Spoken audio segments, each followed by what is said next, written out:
Welcome to the King of the Court podcast with Ben Riggs and Ben Staton.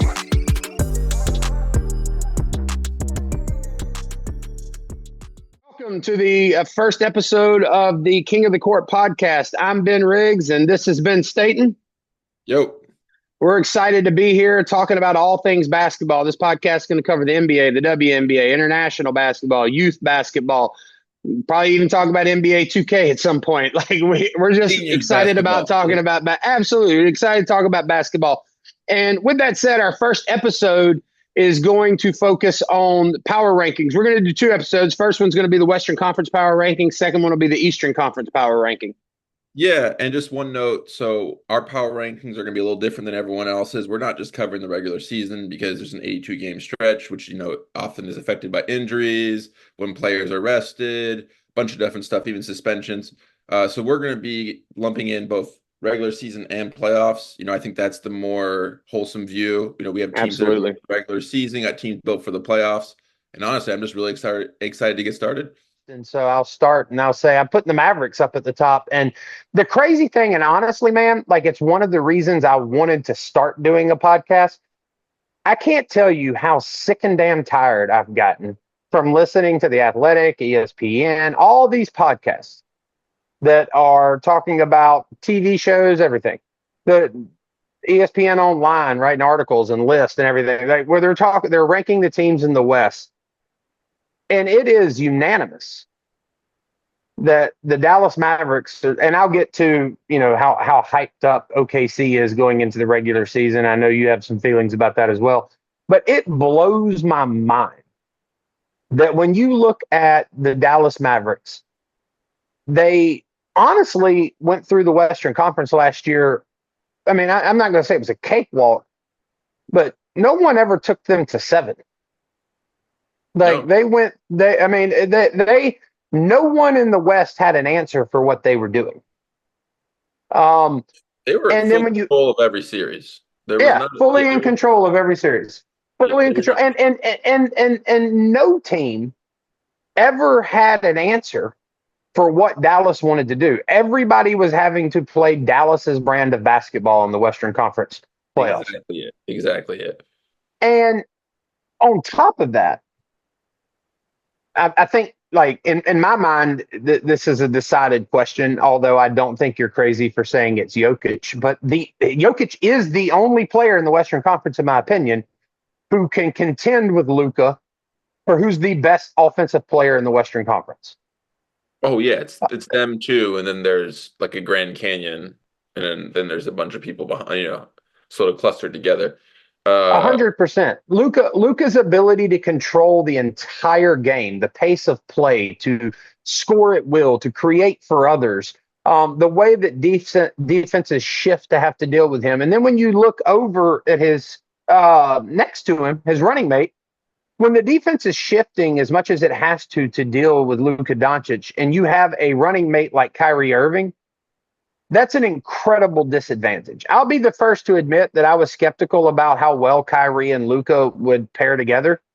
But in year 2, those questions have been put to bed. Luka and Kyrie are the most dynamic offensive duo in the NBA, in my opinion. And it showed in the Western Conference. I mean, in the playoffs last year, I mean, there's a number of different examples. I think that the best example of it, though, was that Dallas seemed to be very comfortable with almost using game ones as reconnaissance, going into another team's arena, figuring out what they wanted to do, Kidd making adjustments, putting a game plan together to attack in game 2, and then game 2 being the point from which they would seize control of the series and control it from there on out. But then you have that one series against Minnesota where Anthony Edwards called out Kyrie, and Kyrie came in game 1 and literally had Anthony Edwards on oxygen for the rest of the series. And then Luka comes in game 2 and punches him in the mouth. And it's just, it's avalanche from there. And there was never a point in that series where anybody thought it was going to, go any different. So before I even shift to what the Dallas Mavericks look like heading into next year, I'll just ask, do you agree with having the Mavericks at the top? And do you agree with the assessment of just sort of their clear superiority last year in the playoffs and why that should roll over into an assessment of this year. Yeah, I mean, my impression last year in the playoffs was like I did not have them as the best team in the West going into the playoffs. But the thing that you saw with them last year was their ability to impose, as you said, their style and brand of basketball on any teams they face. Now, in the first round, they faced a hobbled Clippers team. It's a little hard to gather too much information. Luka was also hobbled, so you can throw that one out. But you got to look at the two opponents they faced. They faced the 5-out Thunder, who basically only want to shoot 3-pointers. Yeah. And they got them out of their offense. They basically slowed the series down to a halt in that series, made it a very half-course based game, and particularly tormented Jalen Williams, who had an awful series. If you just look at the stats, 26% from three, about a couple points, 4 points below his season average. Like that, they took that their second best player, and the offense clogged up because Giddey as well was just unable to stay on the court. There was no ball movement. There was no secondary scoring. And then you see that it's like, okay, they did this to, sort of a small team that wants to bomb a bunch of threes. Now what happens in the conference finals when they play the biggest and the toughest, most physical team in the NBA, in the Timberwolves, and they sped them up. They switched. They sped the game up on them. They forced the ball specifically on defense into Ant's hand. They're like, no, you're not going to score. You're going to have to create. And Ant, he's amazing. I love him. He's going to be the next face of the NBA. But that man could not pass the ball out the 3-point line without throwing it into the third row. There was some shooting, oddities on the Timberwolves part. But you play that series 10 times, they win at least 9 of them. They were clearly superior, and to beat those two teams shows a level of versatility and the ability to impose their style of play that no other team in the Western Conference has. No other team can do that, and I think you'll get more into this, but this is a clear with the additions they had, it gets talked about like they've lost, like they're worse somehow. You hear ESPN talk about like their worst thing, but. I'll let you go into the dynamics, but they, if you look at their roster, they subtracted Derek Stone Jr., rotation player. Let's jump in right there. All right. So as we're going from just dominant Western Conference run, I agree with you about the Clippers. Like Kawhi Leonard's not there. I'd also go along and say like the Clippers suck. It's kind of the story of the Clippers, and like quite honestly. The Clippers didn't really give them much more of a challenge than OKC did. And, there were games where James Harden's ball handling and ability to get downhill. And I don't know if you remember the one where I think he had like 5, 6, 7 floaters in a row.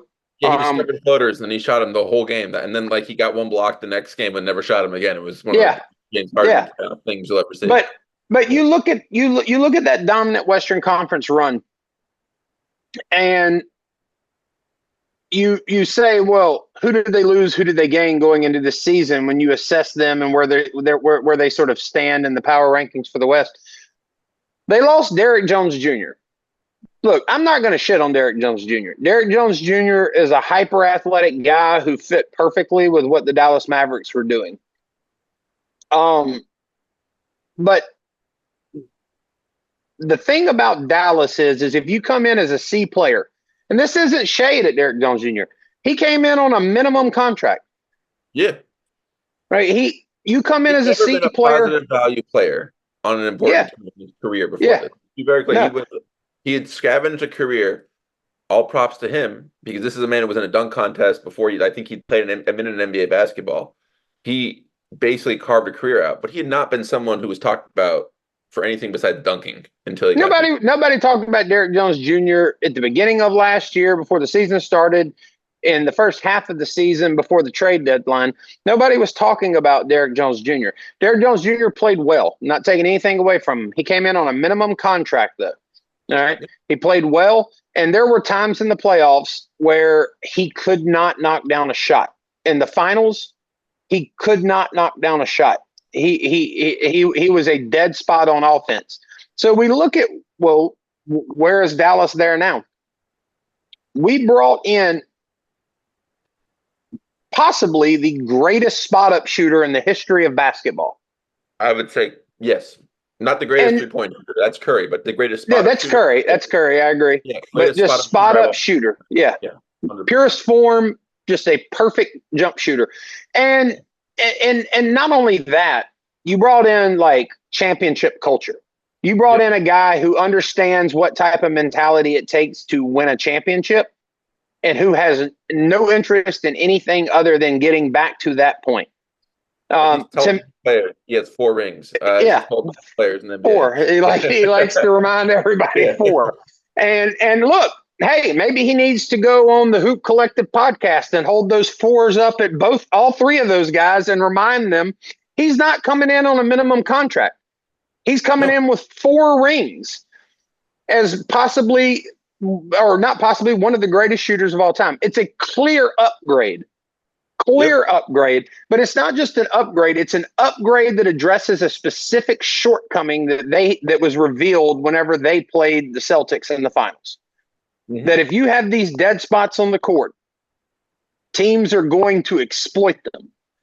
Yep. It takes a team like Boston, who has basically 5 all-star level players on the court in their starting lineup, and 2 of which, or 3 of which, are really elite perimeter defenders, so that that they don't have to shift their defense as much to deal with Luka and Kyrie, and they can, take advantage of what's going on out there with Derrick Jones Jr. or PJ Washington.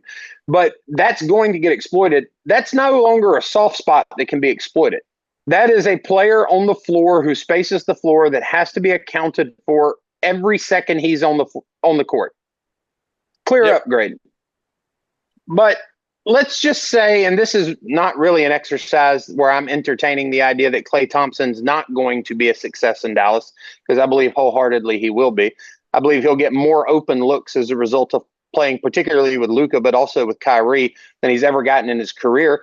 I'd even go as far as to say that when teams blitz Luka, he's the most blitz person in the NBA.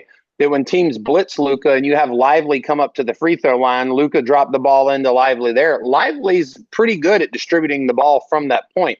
And when Klay Thompson's open, Lively will find him, and he'll get knocked down looks from there too. So it'll be these hockey assists from Luka, where they're taking advantage of defenses that are, really just kind of at last resorts trying to figure out how to deal with him. But even beyond that, you look at Derek Lively. Derek Lively shocked everybody last year.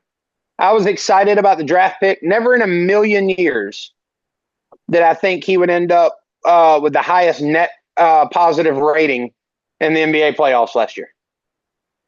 Yeah. Never in a million years did I think as a rookie that would be who he was. But he was a wildly impactful player for the Dallas Mavericks. Really to a certain extent, the entire season, but from the trade deadline on, him and Gafford, that 2-headed monster in the middle, they were wildly impactful. And Lively is the type of player you can look at and see, not just with his size, but his athleticism, his decision-making, and he has touch around the rim. You can see that he is someone who has a high ceiling, and there's a lot of room for development there. There's a lot of room for growth there. I don't expect him to come into year 2 and be a top 5 big in the league. I don't expect that. But with that said, I do expect to see improvement. And he was already a problem for OKC. He was already a problem for Minnesota. He's going to be that much more of a problem this year. Yeah. And I don't want to filibuster here because I can get excited talking about the Mavericks, but I'll wrap it up by saying PJ Washington was really good in the playoffs last year, both as an offensive player and a defensive player.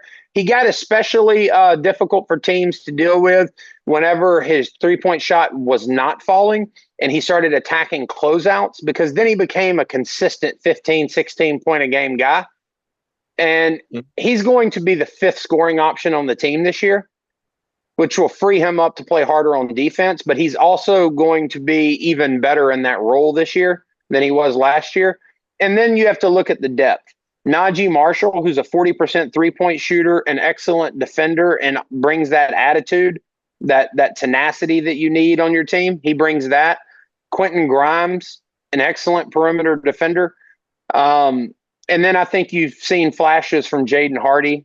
I think you could see him pressing to get some more meaningful minutes, maybe even inserting himself in as like a sixth, seventh man coming off the bench. Omax Prosper, people are excited about. Maxi Kleba, people have forgotten about, but he gives a certain amount of defensive versatility to the Dallas Mavericks and an ability to knock down open three-point shots, which is important and stretch the floor. And I'll close by just saying Jason Kidd, that ridiculous CBS poll ranking coaches in the NBA the other day that had Jason Kidd 18. I don't know who wrote it. I don't know how they arrived at it, what their methodology was, who voted, but I'll just say whoever published it should have their rights to hit submit in the publishing queue revoked from them. There's no way Jason Kidd is the 18th best coach in the NBA. He demonstrated last year in the adjustments that he made in every one of those playoff series that he's an elite coach and particularly an elite defensive coach. No, I mean, he brought a team who had to insert two starters at not mid-year, at the trade deadline, which is like, there's like 20 games left in the season at that point, and had them steam through the Western Conference. And we talked about their versatility. Like, well, people are going to say, well, what happened when they ran to Boston? Well, Boston was like significantly better at every position, basically besides Luka in that series. And we're talking about a team that has a case, if you were like viewing this impartially and not having fans vote, where they probably had 4 or 5 all-stars, in the Eastern Conference, on that team alone.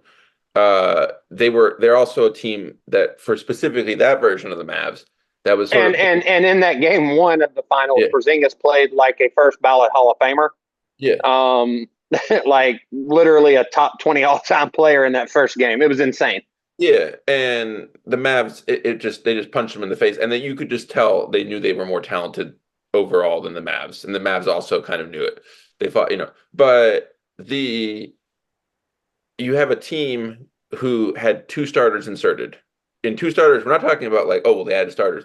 They added a bench player from the Washington fucking Wizards and a bench player from the Charlotte Hornets. Now, 2 good players, but players that were not seen before this as necessarily winning, winning players. And he brought them into the Dallas Mavericks and brought that team to the NBA Finals. He's one of the top 5 coaches in the league, bar none. He has been there for 3 years. He's had 2 Western Conference Finals one run to the NBA Finals. It's absurd. But that first Western Conference Finals run too was not with a particularly gifted roster. Oh, it was. Who was their starting center? Was Dwight Powell. Kleba. Oh yeah, that's right. Powell. Powell. They had Spencer Dinwiddie playing as their number 2 or 3 option. He was putting up great numbers there. Has completely disappeared. Literally, he's now back on the Dallas Mavericks. Back in Dallas, yeah, like a 12th man. 2.5, 3 years later, but he's able to turn, he's able to turn rock into gold pretty well with a lot of these players. And coming into this year, they lost, we mentioned it, they lost Derrick Jones Jr. Well, the benefit of that was he lost him as a free agent. We get a really good way. We know exactly what the league valued Derrick Jones Jr. at, because he got signed to a contract this year. And he got signed for a $10 million contract. Good player, but that's less than the mid-level. He's viewed as a league average player, really, which is, again, not an insult. League average player, if you have 3 or 4 of them on your roster, you can win an NBA title with that. But you replaced him with Klay Thompson, Najee Marshall, and Quentin Grimes. Those are the 3 top players. 3 players who are, Grimes was a rotation player on the Knicks for most of last year and years before, was viewed really highly as a prospect for them before he sort of fell out of the rotation and then was traded away to the wasteland that is the Detroit Pistons. Klay Thompson, we don't even need to explain it, but I think Marshall he played, Well, you're could you from could you you it is worth you elaborating a little bit though on people talk about Klay Thompson's season last year as though he wasn't in a difficult situation, as though the Warriors weren't in the middle of, or maybe not even in the middle of yet, like in the very beginnings of a rebuild. And even and on top of that, they talk about it like he played as though he's no longer worthy of an NBA contract. Oh, it was insane. And like they talk about him like he's forgotten how to shoot. Man shot 37.5% from three on like 12 attempts a game. Yeah. And I'm not going to try to say he was as good. That this is one of his worst years shooting. But one of the things you saw last year was the environment.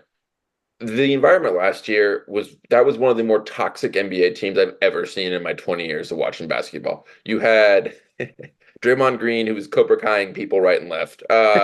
Including like, his own teammates. his own teammates, in like the span of 2 years, this man has like punched out teammates and foes alike. He was suspended like 3 times. They did not give Thompson a contract at the beginning of the year. He clearly felt really offended and upset by that. And it loomed over the whole season. It was a clear, it was a relationship breakup. It was something that was slow rolling and happening. He was pressing, he would press every game. He is not good enough at this point to be the second option on an NBA Finals team. He is definitely good enough to be the third or fourth option, like definitely. But they were making him play as a second option. And he was being forced to create, his offense in a lot of situations. And so you could see him pressing and forcing shots. And there'd be a lot of games where he would have, he'd go 4 for 8 on like catch and shoot threes. And then he'd end up with 4 for 15 because he took 6 or 7, shots that were just ill-advised, that were him just like sort of gunning it, or like releasing it too early. Those are all going to disappear in Dallas now. He is going to adopt the Chris Mullin in 1998 Indiana role, 1997-98, where he went from being, a All-NBA Dream Team member with the Warriors to becoming the spot-up shooter who brought Indiana to the next level and made them compete against the Jordan Bulls. That's what he's going to be doing. And we're talking about now in an era where instead of shooting 3 threes a game, he's going to shoot 10. So like his impact is going to be even more magnified. I also think that, you can have him on Dallas because they have much more effective defensive bigs. You can have him guard down. So you can have him, he's a little undersized for it, but you can have him guard fours. His problem right now is he's lost a little, lateral quickness because he's blown up his legs. You can have Luka guard fours, Klay guard threes. I mean, like because you can funnel them to Gafford and Lively, who have great rim protection. Yeah, I think, I don't want to spend, too much time on this, but this is the best team in the West. They're, if they stay healthy, we're talking about a 60 to 65 win team. And I think and I agree with you. We in fact we can put a pin in it here and move on to number 2. But like the last thing I'll say is Dallas is also best positioned, in my opinion, to withstand injuries. Now, any team, if they lose a Luka or a Shea or someone like that for extended, significant periods of time, that's a problem. Like that's not, you're not going to overcome that. But I think that I don't think Jaden Hardy is Kyrie Irving, but I think in short spells, Jaden Hardy could step in, Quentin Grimes could step in, Najee Marshall could step in and fill in for Kyrie Irving, could fill in for Klay Thompson. If Gafford or Lively goes down, you have the other. There's just a lot of reserves there, and those reserves give you uniquely, unlike what we'll circle back later with OKC, unlike with OKC, these reserves give you an awful lot of versatility. And so you can do whatever you want. Yeah. You can be feisty, you can be finesse. It's a really, really deep team, and I don't think people are paying attention to that because even last year, that Dallas team was not deep. In fact, that was his problem against the Celtics. They had 6 or 7 players they could play, but they did not you went behind the hood even further than that. They just didn't have anything. And now, like, in case of emergency, they can break out, Spencer Dinwiddie. Yeah. And like players like that who, 2 or 3 years ago were high level role players, highly valued role players. And, they've struggled a little bit, but like in a much smaller role, he's not, he's like what, 31, 32. This is not a player who should be, out like on the way out of the NBA yet. He's just had he got sent to the Wizards as someone who's in DC. That's an automatic, like, death knell to your career, basically. Like, so, I feel, I think this team is going to be the class of the West really early. And I think that um, I would say that they're pretty heavy favorites in my regard for being the representative in the finals. This Yeah. upcoming. So that and Dinwiddie could also end up being someone who, I don't think that he's going to revert back to what he was when he was in Dallas last time, but he could actually perform better than he did after he left Dallas in a number of different stops, better than Brooklyn, better than the I could Lakers. see 10-5. Partly Yeah, because it's clear that Jason Kidd, understands how to utilize him. yeah. But going to the number 2 team in the West, I know we have some disagreement here, but one thing we do agree on is that, like, not only do we not have OKC at number 1, neither one of us have OKC at number 2 either. So I'll kick it over to you, and you talk about who your number 2 is, and we can go from there. Yeah, I think, this is gonna be an odd choice because I'm putting the team at the Denver Nuggets number 2 and the Timberwolves number 3, even though the Nuggets lost to the Timberwolves in the Western Conference semifinals last year. And there's a couple of reasons for that. One, I think that the Nuggets this year, well, one, I think they had the best player in the league. I think Jokic is the best player. I think he's offense upon himself. I think that, he almost single-handedly beat, like literally single-handedly beat the Timberwolves last year and got literally no help from any of his teammates. And, I feel like there's been a lot of talk about, KCP, the loss of him, that he was offered a 3-year, $60 million contract by the Orlando Magic. Honestly, I do get it. There's people are, you listen to the Hoop Collectives in particular, they draw this through line. They're like, well, look, they lost, they lost Brown after the NBA title run, and then they lost KCP. They're not willing to pay their role players, not willing to pay to keep up a roster.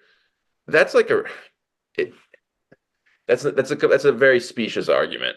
For one, they couldn't re-sign Brown. They didn't have the ability under the CBA to offer him the contract that he got from the Pacers, and now I believe he's on Toronto.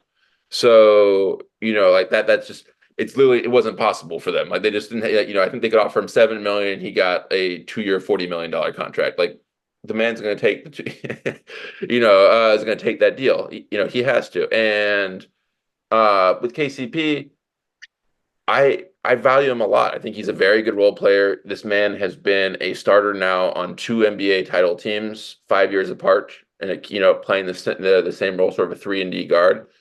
But they have Christian Braun, in the wings behind him. He is now on the wrong side of 30. And, they have other players, namely, Murray, Gordon, and Porter Jr., they're going to have to pay significant money. This is what teams do. This is why the whole point of drafting players to sort of be understudies behind your current starters. That's the whole point of it. And, Braun has shown a lot of potential. I'm big on him. I have very little doubt that he'll be able to replicate at least 80% of that. And honestly, he has a higher ceiling at this point than KCP does. So, I definitely agree with that long term. yeah. I think the Peyton Watson, he's incredibly raw. Like, he's so raw that you put him in the game as a small forward and he somehow like is the rim protector on the defense, because he's just chasing after everything, trying to block every shot. And like he's getting himself out of position. But, his development from 2 years ago to last year was really, really, really, really impressive. I think, if he can just develop, like something of a mid-range jump shot or something of like more of a slasher game, like the ability to put the ball on the deck. I can see that happening. He has all the intangibles to be a really, really, really, really high level role player, especially with such like a great passer like Jokic. And I also think Dario Saric, who was their big sort of offseason acquisition, is like they didn't last year. What you saw against the Timberwolves was Jokic played 48 minutes a game and was wearing down like you would expect because he's being literally, hit and like leaned on all day by two 7-footers who weigh 280 pounds each. And the reason that they had that problem was that they had DeAndre Jordan behind him, and that's just not a feasible thing at this point in the playoffs. I'm not saying Sarge is a great player, but he can give you 15 minutes a night, in the playoffs. He's kind of like a knockoff version of Jokic. He can pass a little bit, shoot a little bit. So like he will give you continuity on offense with the second unit. And he'll be able to spell Jokic pretty well. The Westbrook addition, he's just going to eat minutes in the regular season. I don't know at this point if you can count him on the playoffs. I'd be surprised if you could. But one of the reasons we didn't do the regular season, totals for this is that you just with players resting and injuries and all that, it's way more variance than the playoffs because it's just sort of like who has the healthiest team for a large time actually ends up winning a lot more games. But so you do need these sort of like innings eaters, like these relief pitchers if you're using a baseball analogy. And then going to the playoffs, I think that you had Murray that was hurt last year. This is more on faith than anything else, but because especially in the Olympics, my God, he was bad. Like it's talking about Jamal Murray, right? Yeah, Jamal Murray. It's impossible like to put into context like just how atrocious he looked. But the Nuggets saw him get injured. They saw his Olympic play, and they still offered him, I believe, a 4 or 5 year max. It's just like $200 million.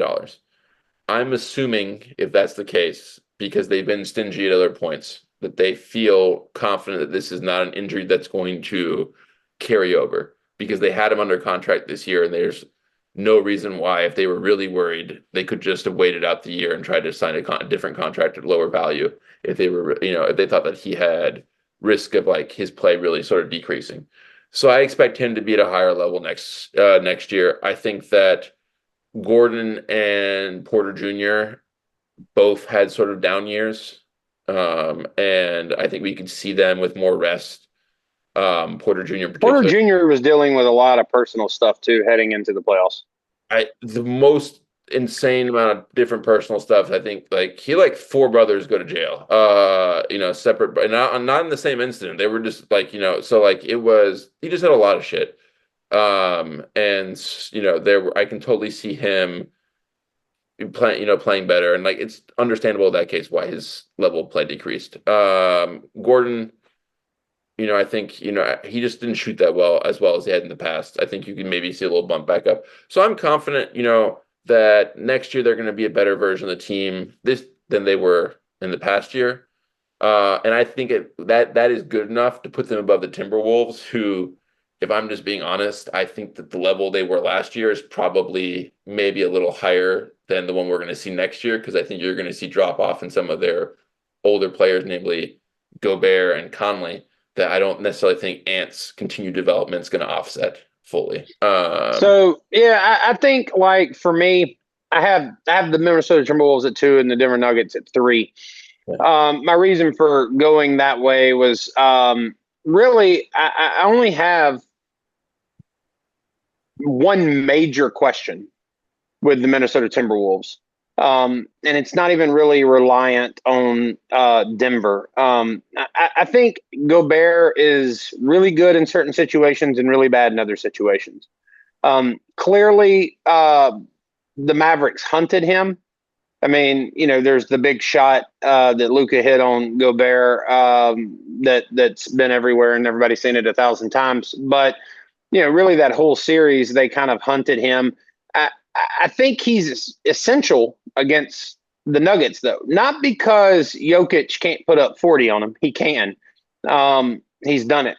The thing that Gobert and Cat together do is wear Jokic down. And the problem I see in the matchup with the Nuggets versus the Wolves for the Nuggets is I agree completely about the Murray injury. I'm not worried about the Murray injury at all. That doesn't seem like an enduring problem to me. What gives me more concern is Murray's ability to deal with longer physical perimeter defenders. And it's not that the Nuggets can't overcome that. They can. They can have other people bring the ball up, but it ends up putting the ball in Jokic's hands even more. And over the course of a 7-game series, wears on him. And so in that matchup, and I do think, towards the end of that series, they started shifting the defense real heavily towards Ant and forcing him to become a playmaker. And he was really unable to do that. I think you'll see Ant grow to where, I don't think he's going to become a league leader in assists, but I think you'll see him become a more competent passer, and the ball will land actually in the field of play rather than the third row of the stands. And on a basic kick out pass, I think he can learn that skill. I'm pretty sure. Yeah, 100%. Like I'm big on Anthony Edwards. I think he's one of the most exciting players in the game. I think he's on the short list and the fast track to become the next face of the league, if he hasn't already done it. And I think that my question about Gobert, though, is I think that series against Dallas is much more competitive if he's on the court less and Naz Reid's out there more. So, like, one of the reasons I'm not overly concerned about the Gobert conundrum, we'll just coin it that. We'll coin it the Gobert conundrum because he's valuable in certain series, very matchup dependent, valuable in certain series, and problematic in others. But the reason I'm not as concerned about it is because the answer's on the bench. They have a 7-footer who can slash, who can shoot threes, a really dynamic player who also just happens to come from LSU. Living in Baton Rouge, I show a certain amount of favoritism towards him. I agree with you about the Conley piece. And I think that's another thing you can see from the postseason last year is that the absence of Conley, that offense became a lot more stagnant. It lacked some leadership on the floor. I don't know what you can expect from Dillingham next year. Also don't know what you can expect from Conley next year. I wouldn't be surprised to see some decline in his play. He's getting up there in age. But he's small. I don't think people realize that he's like one of those guys who's fake 6 feet tall, kind of. You talking about Dillingham? Well, Dillingham's like 160 pounds, literally. Yeah, Dillingham's a small guy, but the guy is lightning fast. I don't know what you can expect from him in year one, but I'll say this. Rather than prognosticating on what he will be for the Minnesota Timberwolves, if they don't hit with Rob Dillingham, they're going to have to pull a rabbit out of the hat to replace Conley because they're out of assets. Like, this team's kind of locked in, and this is what the Minnesota Timberwolves are, and they have to be. They can try to gain some. Like 55. I mean, like, literally, the players who are in that draft class haven't been born yet. They're playing with my 9-year-old son. Like, they're like, but they can grow at the margins. Ant's going to become a better playmaker. Ant's going to become a better shooter. He's already just such a dynamic guy once he's downhill. Cat's an outstanding offensive player. They can grow the margins with him if they just get him to quit fouling in the first 30 seconds of the game at half court as he's the first second of the game, not 30 seconds. It was literally the first second of the game. Yeah. That was wild. If we could get him to stop making boneheaded plays like that. I like Jaden McDaniels. Alexander Walker's good. So I have them above the Nuggets. I kind of feel like if you run that series back, like when I say I have them above the Nuggets, I mean, if you ran it 10 times, the Wolves would win 6, the Nuggets would win 4. I think that you probably feel, correct me if I'm wrong, but you probably feel like it's just the inverse of that. The Nuggets literally win flip 6. that on this. Yes. Yeah. Like I I wasn't think them shocked two when they lost. teams are. I think them two teams are separated by a very thin margin. On the Nuggets, so we can move on. I'm not going to spend a whole lot of time there. But the thing I'd say about the Nuggets is, it's not that I don't like the addition of Russell Westbrook. I just can't tell you what he provides to you in like critical moments. I think he's a high energy guy. I think in certain places he's proven to be a valuable locker room guy. I don't know how much you need that in Denver. Those guys know what it takes to win a championship. I agree with you completely on the KCP piece. I think KCP is a great player. I think Brown was a great player. I think it was tough when they lost both of them. But at the end of the day, I don't know what the Nuggets are supposed to. I mean, the Pacers literally paid Brown more than market value because they were required to spend a certain amount of money. And so they just overpaid him to meet that obligation. Nobody in the league was going to match that contract. The Lakers The were going to Nuggets had offer to let me him walk. 3 years, 21, and they're like, "How Yeah. about 1 year?" 20? Yeah. Like, all right. Yeah. Yeah. Yeah. And so, like, I think that, and on the KCP piece, it's like Christian Braun's like showed you like more than flashes. Like in fact, he did a really good job guarding Anthony Edwards last year in the playoffs. He's a hyper athletic dude who's really strong. He's a good defender. He gives you 110%. He can get downhill. He can play above the rim. Like he is the next. Yeah, he's longer than you realize. He's a white dude who's can jump higher than the NBA players do and is faster than that. So players kind of get confused when he sticks with them. You saw that in the finals in his rookie year when Jimmy Butler was like, "Man, this guy's not falling behind me when I run, when we're spinning, and he can stay with me laterally." He's a talented player. Is he going to be an all-star? No, I don't think so. I would be surprised if he's an all-star, but I think he is absolutely at the caliber of being a player. Like this Nuggets He can more than meet the threshold of what KCP provided Denver. Maybe not this year. But like in the next 2 years, I think he can easily meet that threshold. I like Peyton Watson a lot. Yeah. Peyton Watson is a remarkable shot blocker. His ability to one of the most like purely athletic players in the league. Yeah. I think. Yeah, long too. Like, and really, really, really, really, really good in commercials, which is an understated asset when you're talking about valuable pieces on playoff teams. So now that we've knocked out 1, 2, and 3, surely we can agree that OKC is number 4. Am I right? No, I mean this is where people are being I'm taking a hot take, just to like. What is the ESPN tagline? Embrace debate. But no, in fact, I do not have OKC. At number 4, I have the Grizzlies. And before everyone kills me, let me just sort of let's hear this. Sort of explain my thought. Like I actually think that there are a lot of similarities between OKC and the Grizzlies. They both have their offense in particular is structured around a hyper talented point guard, a very a sharp shooting like 2 guard, 3 guard, and a shot blocking big. And I actually think that the Grizzlies, Ja Morant, Desmond Bane, Jaren Jackson Jr. trio is probably better on its own than the OKC trio. I also think that last year was one of the most bizarre situations I've ever seen a team. Like it's the only team that was weirder was the Portland team, like from like 15 years ago, who was so hurt that Nate McMillan had to play point guard in practice and then tore his ACL in said practice. And so the coach was out too.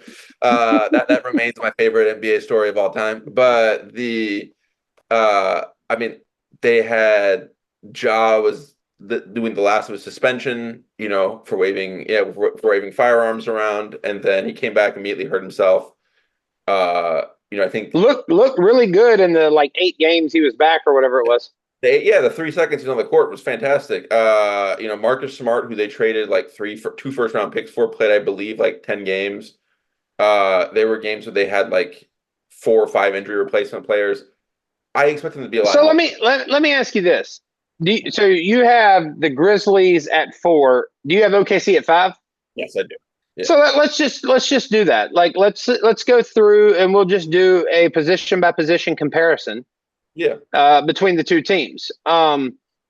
Like in my estimation, if we're looking at the 2-star players, I think that Shea is a better player than Ja, not by much. I think that a lot of I think much of the gulf in terms of like popular analysis of the two players is sort of bridged by how exciting it is to watch Ja.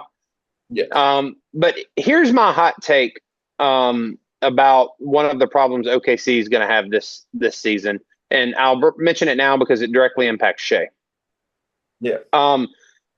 I remember being on my way to a Pelicans game last year, and I was listening to a podcast. I don't remember whose podcast it was, but there was a lot of talk about the way the officiating had changed. Yes.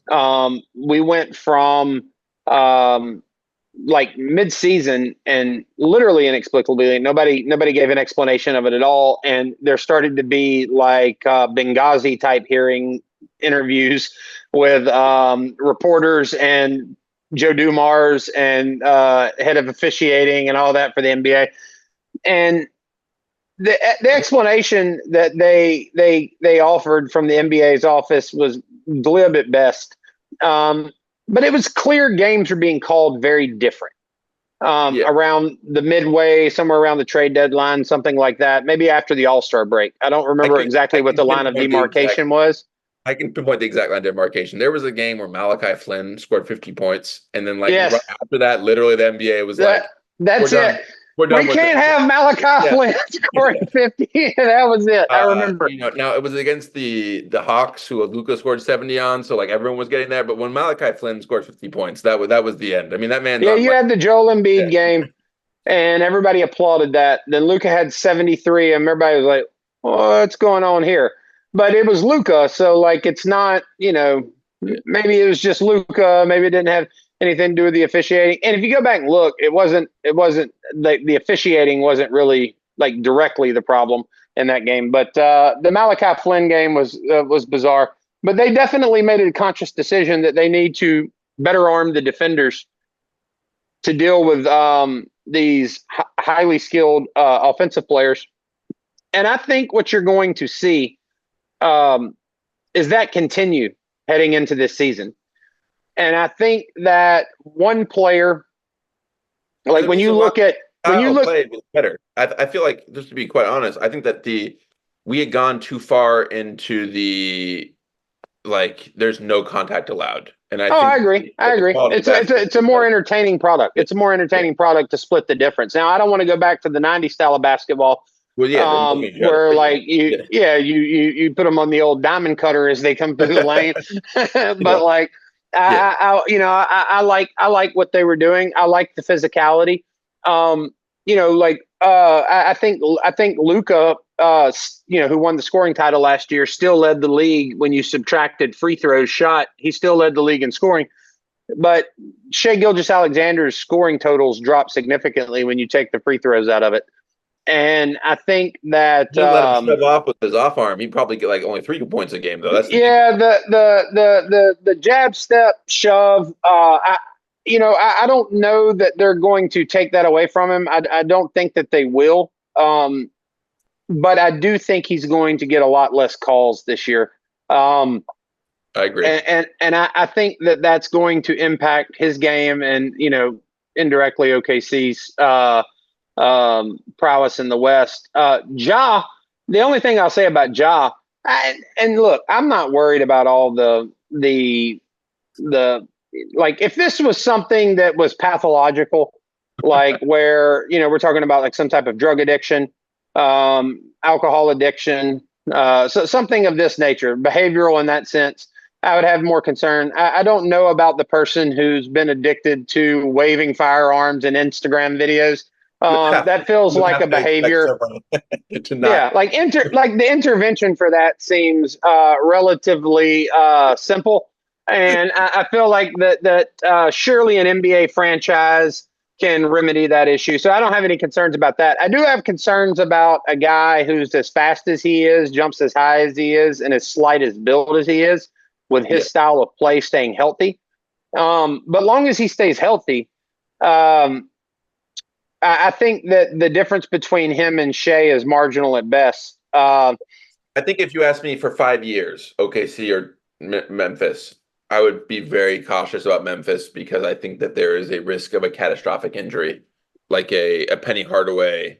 You're just not the same player anymore. Or Derrick Rose, Derrick Rose is even better. Yeah, 100%. Yeah, and so I think, but like if when even with the 5-year thing, another point I would add to it is when you get to the next comparison, like who's better right now, Jalen Williams or Desmond Bane? I don't know. Who's going to be better in 3 years? I think it's Jalen Williams. I think Jalen Williams has a higher ceiling. I'd be much more excited about Jalen Williams than I would Desmond Bane. And that's not any shade at Desmond Bane. It's really more a vote of confidence of Jalen Williams. I like him. He bulked up a lot last season. He's big. He's athletic. And you can see steady improvement in his game. Yeah, Desmond Bane's jacked too. It's just T-Rex arms. His entire arms as long as my forearms. So I like Marcus Smart. I think he's going to be a sneaky important addition for them because I think what they needed on defense, they have the athletes. Is they needed someone to help focus them and teach them how to play aggressive perimeter defense. They have Jaren Jackson Jr., who, I like him a lot. As a person who loves blocking shots myself, I totally understand his version of defense, which is I will challenge every shot. Okay, rebounds, I don't know what those are, but I'm going to challenge. I'm jumping. Like if you pump fake, I'm going. And like that has its problems, like in the World Cup a couple of years ago, where he had like 2 rebounds a game, and Steve Kerr was like, "I need you to grab the ball. I need you to grab. This is what it's for. I need you to hold it, catch it, and hold it." And he's like, "No, I will only slap it."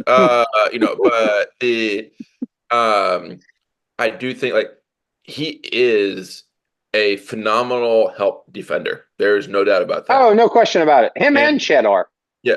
And I think that one of the big things about, moving to the Thunder just for a second, the Thunder, if we're talking about a team built for redundancy, they are the best team in the league. They have players upon players upon players at each position that are all the same player, just usually a little bit less. Well, good. And before we dive too much into that, because I was going to go there too, but before we move there, one point I like Marcus Smart in Memphis.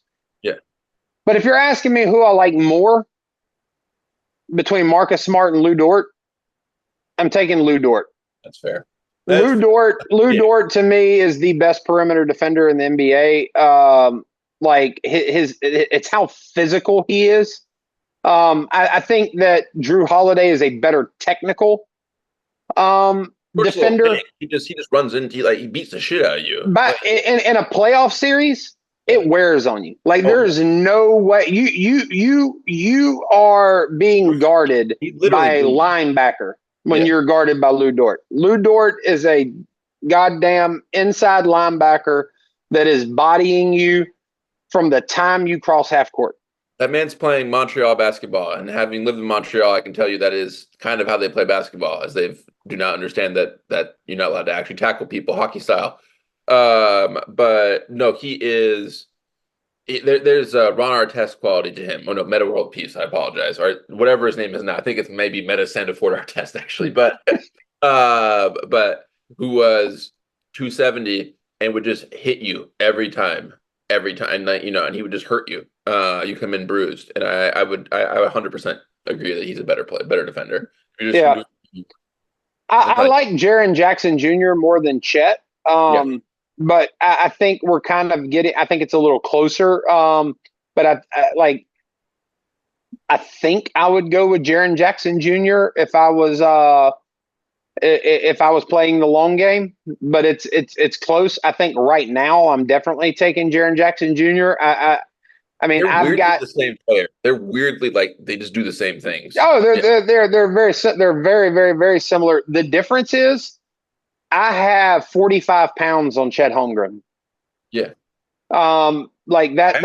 I have like 15, and I'm Yeah, 6'3". yeah. Like that's a big problem in the NBA. Like, I mean, Luka can back Chet down and score at will if he isos Chet. Like, I mean, well, I'm not going to say that Chet can block his shot, but like, Luka will get him in foul trouble.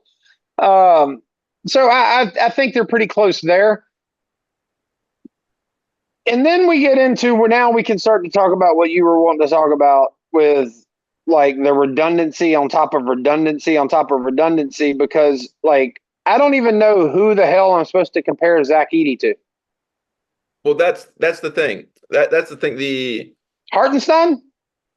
Is he on the court? that's the thing. So Hartenstein, one of the things we'll talk. I have my issues. And with to be clear, we've been told yeah. OKC acquired prime Shaq, Yeah. the Shaq that left Orlando and went to the Lakers this summer, left the Knicks and went to OKC, is what we've been told. I like Hartenstein in the playoffs. I do too. The way he's talked about, like he was this like ace passer, and I was like, I saw him make a couple good passes. Like I was like, yeah, he's got a good vision. And then like I had to go back like yesterday just to make sure that I wasn't talking on my ass, and like maybe he had like that one postseason Jerome James averaged like 14 and 10 and then got a massive contract and then never averaged over 3 points a game for the rest of his career. Like maybe there was something like that. The man averaged 8 points and 7 rebounds in 35 minutes of basketball. And that was a good season for him. That was a good season. He's not a rookie either. Like we act like Hartenstein came into existence last year. Hartenstein's been in the NBA a minute. He was a backup on the Clippers team where Kawhi got hurt. Like, yeah. Which one? Yeah, the playoff one where he tore his ACL.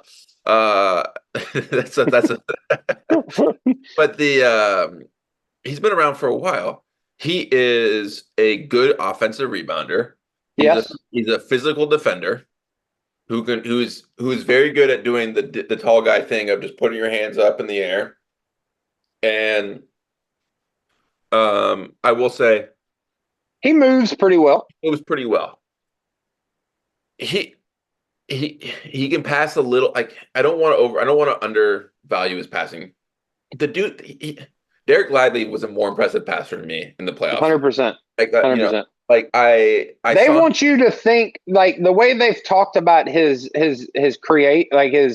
play creation is if though he's an elite rim protector, great offensive rebounder who moves well, can guard at the perimeter. You give him the ball on the offensive end, he can get downhill and it's just coming to you like Magic Johnson style.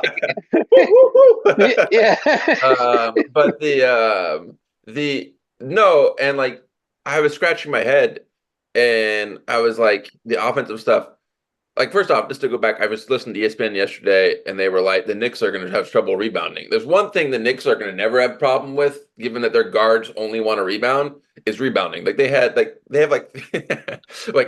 Let me ask you this question: If we were doing a 30 for 30 on the Knicks playoff run last year, and you were required to go out and cut B-roll highlights of them rebounding for the section about how well they rebounded in the playoffs, what's the first player that comes to your mind when you think about like just all these tough rebounds? Josh Hart. Josh Hart looked like he was perfectly willing to die for a single offensive rebound at any point in that series. There was one time where Josh Hart got an offensive rebound, went back up, got tangled up, and the video caught him with his legs above his head somehow. Like he was. And he had some crazy injury too. What was the injury? He got like a bruised lung or something? Like a bruised lung from broken ribs, like ribs that had punctured his lungs. And so like he was playing with that like giant padding on his side. Yeah, he's the one that like, and it's not to say Hartenstein wasn't rebounding too.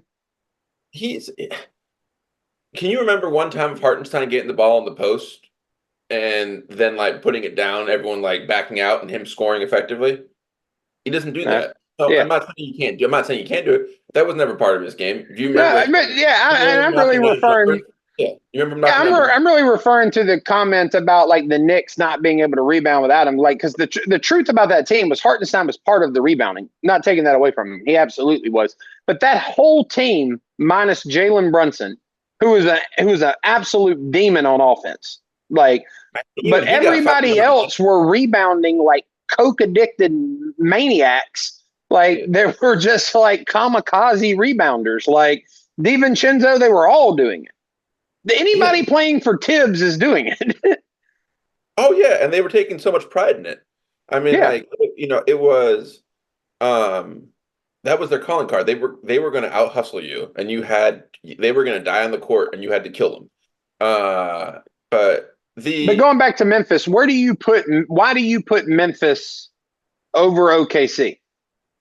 So this goes back to my philosophy of basketball. So that they're title teams, which we're talking about, third best team in the West. That is a team that is in contention, or fourth best team in the West, in contention to be the representative in the finals, and that ergo be the team that, and you have to at that point win multiple rounds in the playoffs, which means you have to have some type of versatility, like you saw with the Mavs. Like I mentioned earlier, You've got to be able to match up. there are two type of NBA champions.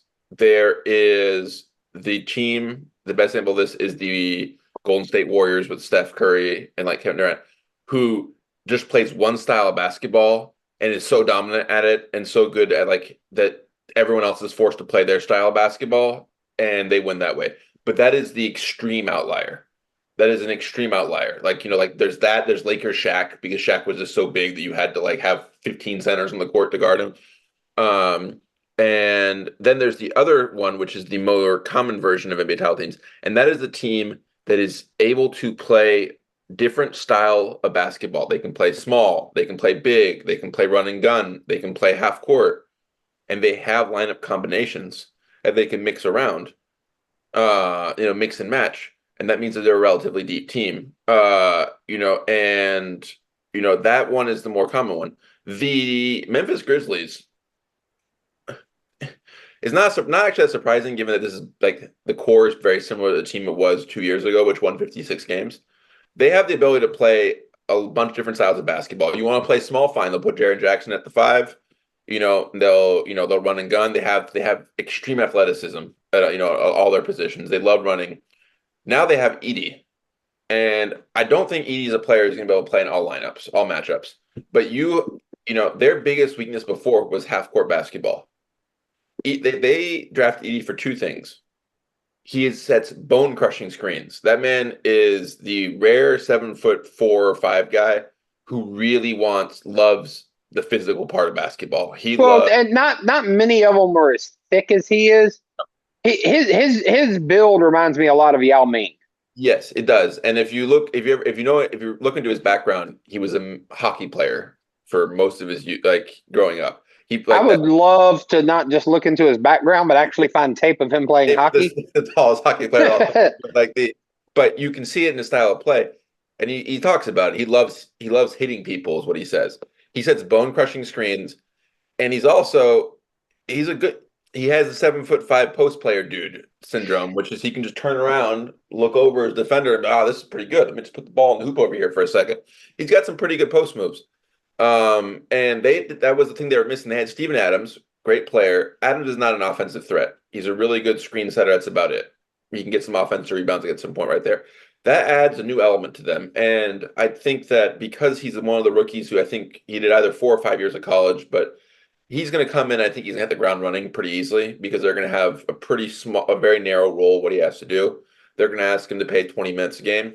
I think that, I agree about the narrow role and matchup dependent. And I think, to your point about him in the post, I don't think he has many advantages over Wemby. One advantage I do think he has over Wemby is right now, if Wemby tries to establish low post position, the move is to push Wemby out of there before he ever gets the ball, to just not allow him to establish that. And he's not heavy enough, like Jokic or whoever can do that. Embiid can do that. Edie's got enough weight on him You're not just going to shove him out of that position. You're not going to see Dylan Brooks shove Zach Edey out, all the way out to 20 foot, 20 feet from there. You might see him jump up and do a double Lutz spin move and then just like flail his arms around while he screams or something. But no, I agree. They have pretty good role players. They have Kennard, who was fantastic in the playoffs before he got hurt against the Warriors. I think he has that. They have Gigi Jackson, who I think long term could be really, really, really good. I think he's raw. I think you can see a situation where he plays a lot of minutes this year, no minutes at all. And he's out for how long with that foot? He's like 3 months, something like that. Yeah. So that could be an issue. They have Brandon Clark, who's just a pure, dive to the hoop, super athletic big. I was really impressed with Vince Williams, who was one of their 17 wings. All their wings have been getting hurt. He's a very good wing defender who can shoot threes. Just Aldama. Yeah, Aldama, who can get to you some points. They have a very deep team. They have a very good team. Their problems in the past were as much about immaturity, like that. You had Brooks antagonizing LeBron for no apparent reason. You had the team, who went they were the darlings of the NBA and then became the prize in the NBA within a 4-month span because they were so annoying. That was literally everyone turned on them. And as you said before, you have to be able to believe that, the NBA was to Ja Morant was look, we are going to assume that you're not going to wave a gun on camera before. So we're going to let you off nicely. And he was just I will wave a gun on camera again. Assumption is the mother of all. Fools, what are you going to do now? I guess you put us in a situation where we have to come down hard on you. I don't know why. We're going to send you to waving gun around on Instagram rehab. Yeah. But I'm assuming that that's going to get resolved. I think that, you now have Smart in there. I think Smart will be, they needed veteran players who were not Dylan Brookses, who were going to act like buffoons with them. Marcus Smart was beloved in Boston for being that exact type of player, the player who could connect with you. I agree completely about that. They have Derrick Rose, who can also be another mentor type player. They have, Edey. Edey's all business. He came from a program. He wants to win. They have the ability. I think this is going to be a team that has the potential to break into the top 3. I could see this team beat Minnesota. I have no doubt. I can say that. I think that Denver becomes a little more iffy. I think that they don't really have a perfect Jokic matchup. Because I just don't. No, but they can do the same thing Minnesota does with Jokic and try to wear him down over time with 2 really big bodies leaning against him. I'm a little less bullish on Edey's ability to give you offensive production. I think that in particularly this early on, I think that him being on the floor, I don't think it. I think Rudy Gobert is a significant advantage, or significantly more valuable player in a playoff situation than Zach Edey. I like Memphis. I don't think you're crazy for thinking they're better than OKC either. I think that that's one of those series. I'm just not high on the OKC supply like everybody else seems to be. That's another reason why I just don't see it. Yeah. I think the team that I would have, I think Memphis with some consistency for another couple seasons is right there where we're talking about. I think they have most of, not all the pieces that they need. But the teams that I think, so I have OKC at 4. Real quick, because we didn't really go into it as much. My problem with the way that the media has talked about OKC is what made OKC a matchup problem for a lot of teams is their ability to play 5 out. We talked about Josh Giddey in a vacuum last year, is because there was this off-season or off-court problem that he had that nobody was really allowed to talk about. And I don't know enough about it to talk about it other than to say the dude had some significant off-the-court problems that I think would be taxing to any well-adjusted human being that was concerned about like their character and the perception that people had of them. And I think it would weigh on most anyone. And it clearly weighed on him. His production was down significantly from the year before. But Giddey was also the guy who made the ball move in that offense. Like he was the distributor. And when he came off the floor, yes, he shot like shit in the postseason. But when he came off the floor, the offense became stagnant against Dallas. You've replaced him with Alex Caruso. Alex Caruso does not give you that distribution. That's fine. Let's set that aside. Caruso's more athletic than Giddey, all that. The problem is if you ask me to describe Alex Caruso, I'd be like, he's a really good perimeter defender who is competent with the ball in his hands, but he's not going to score a ton of points, and he's good in a fast break, dunking situation. I don't see what Alex Caruso provides to that team, because are we going to have two non-scoring perimeter defenders out there in Lou Dort and Alex Caruso? And are we just shelving Cason Wallace, who showed an awful lot of promise and is a good shooting perimeter defender?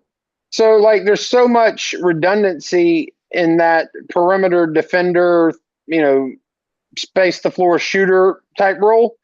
And then with Hartenstein, once you put Hartenstein in the game, this is not a 5-out team. No, this is not. You can't. No. He's not a threat. And so what I see when I see Hartenstein on the floor, the exact thing I see when I see Hartenstein on the floor is the exact same thing I saw with every other team that faced Dallas. A big that's going to be drawn out, forced into pick and roll or switch situations with Luka.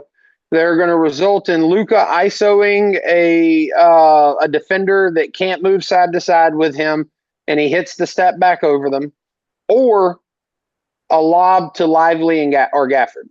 Like, and I just don't see where this is supposed to cause any. Like, if I'm in Dallas's film room looking at Hartenstein tape and Caruso tape, thinking about what threat this poses for us with OKC, the only thing I can think of is, well, when Dort gets tired, we won't get. I mean, maybe we'll get Caruso, maybe we'll get Cason Wallace. If they feel like they need more offensive rebounding, they're going to have Hartenstein in the game. We don't care. Yeah, I mean, there's a couple of things. Caruso's a great defender. I think, I think all the accolades he has, he's earned them. That he's fantastic. He gets talked about like he's this dead-eye three-point shooter. He's good. He's not great. I mean, his best three-point shooting year was last year, and he averaged 40.8%. The year before, he was at 36, and the year before that, he was at 33. I'm not sure Cason Wallace doesn't give you that. That's knocked down, but that's not like, that's not. We're not talking like, top three-point shooters in the league. They're redundant, as you said. Like, way it's being talked about, Tim Bontemps basically talked about it like their lineup was going to be Shea, Caruso, Dort, Jalen Williams, and Chet. That's 4 guys who are under 6'6". That is, that's a very weird, I'm the second tallest person on that team. Yeah. And the heaviest person on that team. It's not even close. You're like, yeah. And they, so you have two big, you have an undersized, Dort is a guard. He's big, he's strong, he can guard threes, but he's not. He's like 6'4", 6'3". He's that he's not a huge dude height wise. Um, and so you're back up to two defense first, limited offensively, 3-point shooting wing, guard wings is a small, a point guard size, bulky defense first guard wing.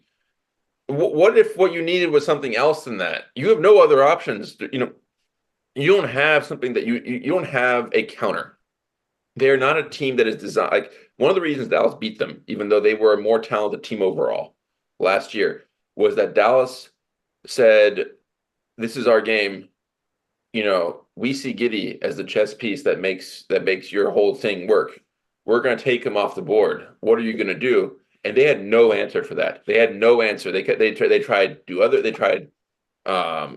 out to Aaron Wiggins. They were calling all these guys. They just don't have someone else on the team who can initiate the offense as a point guard. That's not Caruso. Caruso can do a lot of things, but he's a shooting guard. They do not. They don't really have a backup point guard. I think that, as you said, they're getting lauded for their two offseason acquisitions, neither of whom can play on the court in the same time. So that's kind of a weird. That's a very weird, phenomenon. I don't. I think that you also saw last year they got outlier 3-point shooting performances from a lot of their players who shot career highs all at the same time. Is it possible they all keep on doing that? Sure. The more likely thing is, and you saw this in the playoffs, that they were all just sort of hot, and their shooting decreased in the playoffs. You saw that with Jalen Williams. You saw that with Chet especially. You saw that with Dort. You saw that with Aaron Wiggins, who shot 49% from three. Like, do you think Aaron Wiggins, is a 49% 3-point shooter? No. So I think this team is one, and I don't think it's a bad team, but the way it's being talked about is there was a Ringer article saying this was going to be the greatest defense in NBA history. What about this team leads you to believe they are the greatest defense in NBA history? I don't know what about this team supposed to keep Jokic from scoring 50. Yeah. What makes this team better than the 2004 Pistons or 2005 Spurs who beat the 2000, like that? The teams that were just basically all defense, but they're. Yeah, I can't see this team has no counter for the Lakers, as you said. No, yeah, that's my thing is what you did with Memphis, I'm more likely to do with the Lakers. I think that who stopped Jokic on this team? Who stops Jokic? Oh, but and Jokic is interesting because if you could at least theoretically say, well, what we're going to do is we're going to put Isaiah Hartenstein on Jokic and have Chet come over the top as a help defender. And that's going to be our solution to Jokic. The problem with that is Jokic is going to pass to whoever Chet is supposed to be guarding. And the aspired for a block shot is going to become an assist. But if you match them up against the Lakers, and this is a fine shift. I actually don't have the Lakers next, but we can begin to move beyond them. I think that the main takeaway here with OKC is two things, and you named both of them pretty succinctly. All the takes on OKC are out of their mind because they acquired two people in the offseason who were good. No, neither one of them are great. They're good. And they can't be on the floor at the same time. And if you go with Chet at the 5, this is a team where the biggest person, weight-wise, is your guard, your perimeter defender, Lou Dort.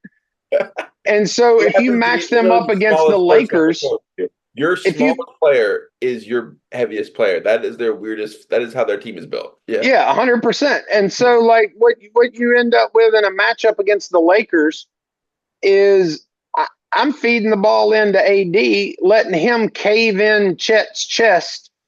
And if they go with Hartenstein and Hartenstein's on AD, I still feel confident that AD can dispense of Isaiah Hartenstein. But even beyond that, I'm giving the ball to LeBron now and letting him cave in Chet's chest. Like there's just no answer for the problems that the Lakers pose. But I don't have OKC. I don't have Memphis next. I think Memphis just needs a little more runway. I don't really. It's not the question marks about who's on the team. It's just the runway. I also agree. Like I think your point's well taken. That it's not like this team is a super young team that's just been assembled. So maybe my runway analogy is a little off because this team could theoretically put it together pretty quick because they really just had really a historically unfortunate season last year. But injured team of all time. I think that yeah, was really like the thing that yeah. they had. Yeah, the press office sending out the injury updates for the Memphis Grizzlies was the most underpaid people in America last year. But the next team I have on the list, and I think I'm going to regret this, but I'm going to keep it there because I wrote it down, is the Phoenix Suns. You have them at what? You have them at 5? 5. My reason for saying this is, at first, I do think I'll say this to just provide some continuity from the OKC discussion. The acquisition of Tyus Jones is more impactful than the acquisition of either Hartenstein or Alex Caruso. Tyus Jones is exactly what the Phoenix Suns needed. They needed a point guard who could facilitate the offense that's not looking to score first and get the ball into the hands of Devin Booker and Kevin Durant in opportune situations. But they needed a guard who did not want to score. Like they needed they needed the late career Marc Gasol guard who's like scoring is an art. Well, they needed to end the experiment of trying to turn Devin Booker into a point guard. Like it's not about whether Devin Booker's capable of doing it. It's that think about what you have to give up for him to actually fill that role. Yeah. This dude is an elite scorer. He needs to be scoring the basketball. He doesn't need to be worrying about facilitating the offense and making sure Bradley Beal feels good. He needs to be knocking down buckets, right? And so, like the ideal situation, in my opinion, for the Phoenix Suns would actually be, and I don't think this is going to happen, and it may be why I end up eating my words, but I'd have Tyus Jones at the point, Devin Booker at the 2, Royce O'Neal at the 3, KD or either Royce O'Neal or Grayson Allen, KD at the 4, and Nurkic at the 5. It's hard to take Grayson Allen because of his shooting off the floor. I understand the need for defense from Royce O'Neal, but I would ask for more of that from Grayson Allen. And Devin Booker is a good defender too, and I think he reminded people of that during the Olympics. And ideally, I'd have Bradley Beal playing meaningful minutes off the bench as sixth man. I actually think Bradley Beal could win a Sixth Man of the Year award if he really committed to the role. But I think the big piece outside of Tyus Jones for why I'm bumping him up to number 5 is I think that it's easy, and it happened in Dallas, and the situation in Dallas was very different. Kyrie comes over at the trade deadline after a very tumultuous season in Brooklyn. Him and Luka both sustained some injuries. And then it is abundantly clear that they intentionally tanked the rest of the season to preserve their draft pick, which ended up, the fine that they paid, I forget what it was. I think it was $500,000 or something like that. But whatever the fine was ended up being nominal considering that the payoff for tanking was getting lively. So through all that, Kyrie and Luka, I think, only played 8 games together that season. And the overall result of the team after the trade deadline led people to write that trade off as a complete disaster. They clearly, with some time, have found a way to not just make it work, but to make it like they've had their name thrown in the hat for best offensive backcourt in NBA history. And I think with some time, Booker and Durant will gel more. I'm a little more iffy about how Bradley Beal is going to fit in Phoenix, but I think Booker and Durant, especially after the offseason together in Paris, I think they're going to work a lot better together this year. I think Tyus Jones is only going to enhance that and amplify the impact of those two players. So I expect to see them bump it up a little bit. And then coming in right after the Suns, I have the Kings. I think DeRozan was a big acquisition. Yeah, I have the Suns at 6 and the Kings at 7. That is, So we agree about the order of them two. yep, 100%. I think my big question with the Suns, the vibes on that team last year were awful. Yeah. Like, not in the sense, I don't think they hated each other. I never got that sense. I just didn't get the sense that they were playing for each other though. Like in that playoff series against the Wolves, they crumpled like a house of cards. That was Like, one of the most disappointing playoff performances I've ever seen from a team with players of that caliber on it. yeah. That was not like if you remember that Memphis series against LA when when Dylan Brooks decided to like go full WWE villain mode and they just got embarrassed. Yeah. But That's a different vibe. That's an immature, just goofy team. Yeah. That's not what Phoenix was. Phoenix is a team full of elite veterans. Yeah. That collapsed. They collapsed, like you had Bradley Beal. Bradley Beal shot 51% from the field, 43% from three, averaged 18 points a game. And if you watched any of the games with him in there, he was awful. Like he just did not fit. Like it's hard to have those stats and say that you played negative basketball. But their offense had no cohesion. It was a pickup team. It looked like a pickup team with really, really talented players playing together for large chunks of time. And they had, I think the parts of the problem for them is they had pieces that don't match. They need Nurkic to be a center who not only grabs a bunch of rebounds, but is a good finisher around the rim. Because what happens a lot of times is they go one-on-one and then they'll draw a defender out there. And so they have a clear lane, a clear pass down low to the rim. He gets it, and he does his Nurkic thing where he grabs the ball and he throws it at the rim, grabs his own rebound, throws it at the rim again, and then like at that point, the entire defense is sort of collapsed on him. He's the Angel Reese of the NBA. He really is. He looks like Reese is like long armed.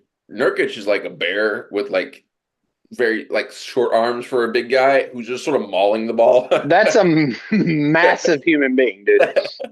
Like that's how you know Draymond Green's literally insane because Draymond made a business decision whenever he did that. That was that dude is the But Draymond picks up on stuff and I don't want to relitigate the Draymond Green punch of Nurkic, but the punch heard around Eastern Europe. But the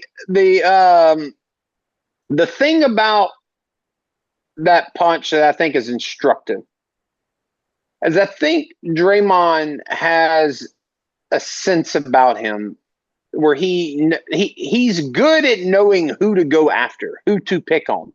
Yeah. If you go back to the Mavericks' first Western Conference run after they dispensed of the Suns, yeah. Luka, like CP3 and Devin Booker were giving Luka shit, and Luka went berserk on them and completely wrecked them and won that series. Yep. And Draymond's tack with Luka in the Western Conference Final was to praise him. Yeah. Was to tell him, like, good shot. Like, he never let Luka get that edge that he's looking for. But when Draymond senses that he can get underneath your skin and bully you, yeah, that's when he goes in. And there's something about Nurkic's game for somebody his size and just the sheer brute force that he has that is somehow still soft. Yes, I would agree. Because part of it is he cannot really dunk. Like he doesn't if you ever look at he doesn't he's one of those bigs who has to lay the ball in. I think it's because it probably takes him too long to gather his the timing and the force of his legs to get him up there. Like I'm not saying he can't dunk. He can like he's 7 feet tall. But I would agree with that. I think I think he misjudged the level of aggression that he committed in that foul because Oh, he went from getting under your skin to just literally like attacking your skin. yeah, well, and like it was one of those things was like completely unprovoked. And my favorite was the video you saw of the Warriors bench where they're all just like hands up, like, what are you doing? Yeah. But I think he's mismatched as their center. They have, their bench is better this year. Last year, their bench, they got a bunch of praise last year at the beginning of the year for signing a bunch of players at the beginning of free agency. And then there was like, your bench is Keita Bates Diop and Bol Bol. Like, I don't know. Shaq's got big hopes for Bo. Yep. That he does. He loves him as much as he hates Rudy Gobert. But I think that Allen proved last year to be a really, really high quality NBA player. I did not think he had that in Grayson Allen. But they're just missing something, man. Like if they had a different player than Beal in the Beal slot, maybe. But like they have a really good coach now. I will say that. Like coach, they switched into Coach Budenholzer, who has a history of taking sort of teams that look mismatched and building and not just building like he doesn't just have a system. He'll build a new system for his team, which is the most impressive part. So maybe he will find something that will be able to get them together. But not to get like too crazy hot takey. This is now the second team that Durant has been on where he's come on there with all-star, like lauded all-star supporting casts. And the teams have sort of they've shown that they disintegrated at certain points in the playoffs. They just sort of have fallen apart. Like he had that one really good run in Brooklyn with the shoe on the line, but the remainder years on that were awful. I mean, the Celtics in one of them swept them really easily, and 2 years ago he was in Phoenix. They played Denver. They lost to Denver when Denver won the title, and they won 2 games, but those were like I don't know if you remember they had the best scoring, best Booker and Durant averaged like 80 points a game together for the 2 games they won. I have questions about. I'm not saying Durant's a bad player. I'm not trying to question his value as a player. About the value add that Durant really provides to your team, because Durant does not fit into an NBA system. The system, like Durant exists in parallel with a system. He does his own thing on offense. And I have my doubts about whether even a coach as good as Bud can create something where it integrates him effectively into it, where he's deciding I'm not just going to do what I've always done, which is just take my jump shots here and there.